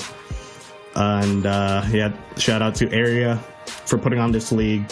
I kind of joined in last minute just to run because I had some buddies that were running it. And I really, really enjoyed myself this season. So shout out to them for putting on a great, fun league. I know they have their ups and downs like every league, but I truly, truly appreciate this league, and it's very, very fun. And shout out to the other Final Four participants. It was a great race, great fun battling all of them. I apologize to Scioli. I know he spun the tires there, and I don't know if he missed a gear or he spun more tires, and I ended up hitting him and kind of killed his chances. But I mean, at that point, I couldn't really lift. If I lift, I get run over from behind or kill my chances of winning. So apologize to him. And yeah, overall, a great night. Very happy with this championship. I'm looking forward to next season and whichever 3 series I run. Maybe I run all 3. Maybe I run a few part-time or full-time, but definitely looking forward for the future. All right, absolutely, man. And we hope to be watching you do that whenever that next season may come around. Congrats on the well-deserved championship. Go celebrate it, my friend. Yes, sir. Thank you. Have a good night, guys. Now, traditionally there, Hunter, you would go to second place, but I'm going to give you the choice. Do you want to talk to a disappointed Jeff Wright who gave it away on the last lap, or do you want to talk to a super heartbroken Jake Nichols the way it went out? I'll give you the choice here, man. I will. I'll go in order. We'll go with second place if Jeff Wright is here. I'm not sure if he's. He is here. I know. We'll go and talk to Mr. Jeff Wright. Second place. We'll cue him up for you. There he is. Alrighty, here with Jeff Wright, and oh my goodness, you were about half a lap away from turning the area world upside down. Late cautions in the going. It seemed like it was going to work out for you, and then just that last lap and the last restart, Sebastian Mayer was just too tough to overcome. Take us through your thoughts on the final restart. Yeah, I mean, just the way that race unfolded, just absolutely insane. Feel really bad for Jake Nichols. He obviously had that thing wrapped up, and then, whatever happened there with the cautions, unfortunate for him, but, it gave us an opportunity that we otherwise wouldn't have had. So, we were able to get around Jake there on one of those restarts, which I didn't think we were going to be able to do. Reggie, my spotter and crew, he really dialed that car in well with the fuel load, so our balance was just great. But I think just needed one less restart probably, and I needed one of the best guys in iRacing not to be starting right behind me. That probably would have helped. But yeah, looking back, maybe would have done something different. I just thought, my best opportunity was going to be to try and protect that top lane. And so that's what we did going into turns 1 and 2 there. And yeah, Sebastian was just really, really good. So he was just able to get through that corner better than me, got alongside us. And then in turns 3 and 4 there, at that point, I just was a little bit too snug, I think, with the car, and Sebastian just hit his marks perfectly, and he's been dominating all season. So to get second to a guy like Sebastian, it still hurts because we had a real opportunity that was presented there for us. But congrats to Sebastian for the championship, and we'll hopefully be back next season, and we'll try to get ourselves one of these. I was going to say, how do you look back on the season as a whole? Only one win that came at Talladega, managed to point your way into the championship 4. Just take us quickly through your thoughts on your season.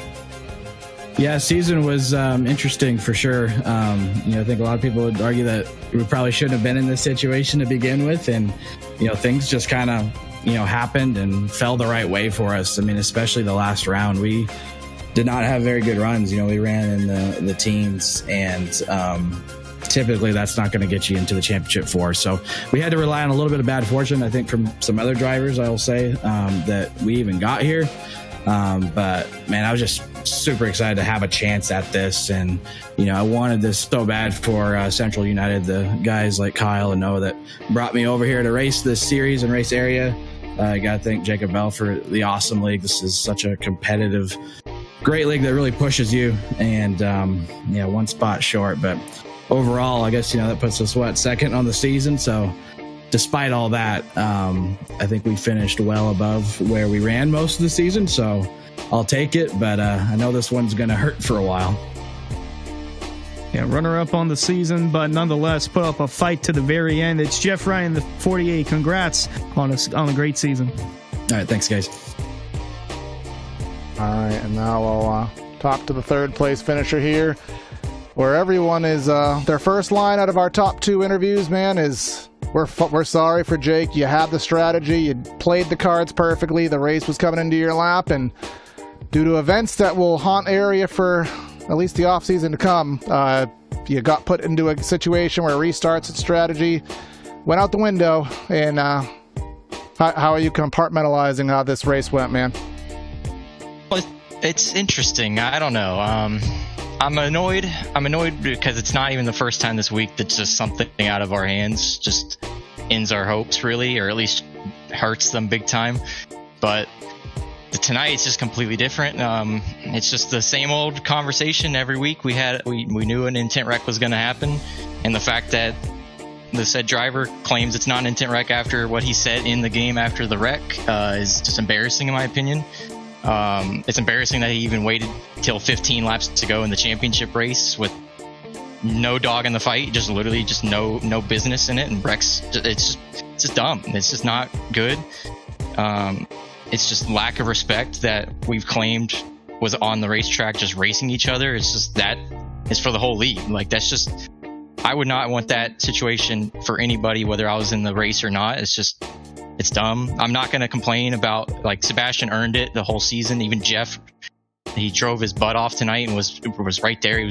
I was watching him the whole run, really. Like, he was gaining and gaining and gaining. So it's like, either way, if any of us 4-1 tonight, I'm not going to complain about that. I have enough respect for everybody and the time we all put in and the effort we all put in, and trying to be the best. It's just a shame that it gets ruined. I felt like that was one of my better races in terms of pace, especially at Charlotte in the Xfinity car long run.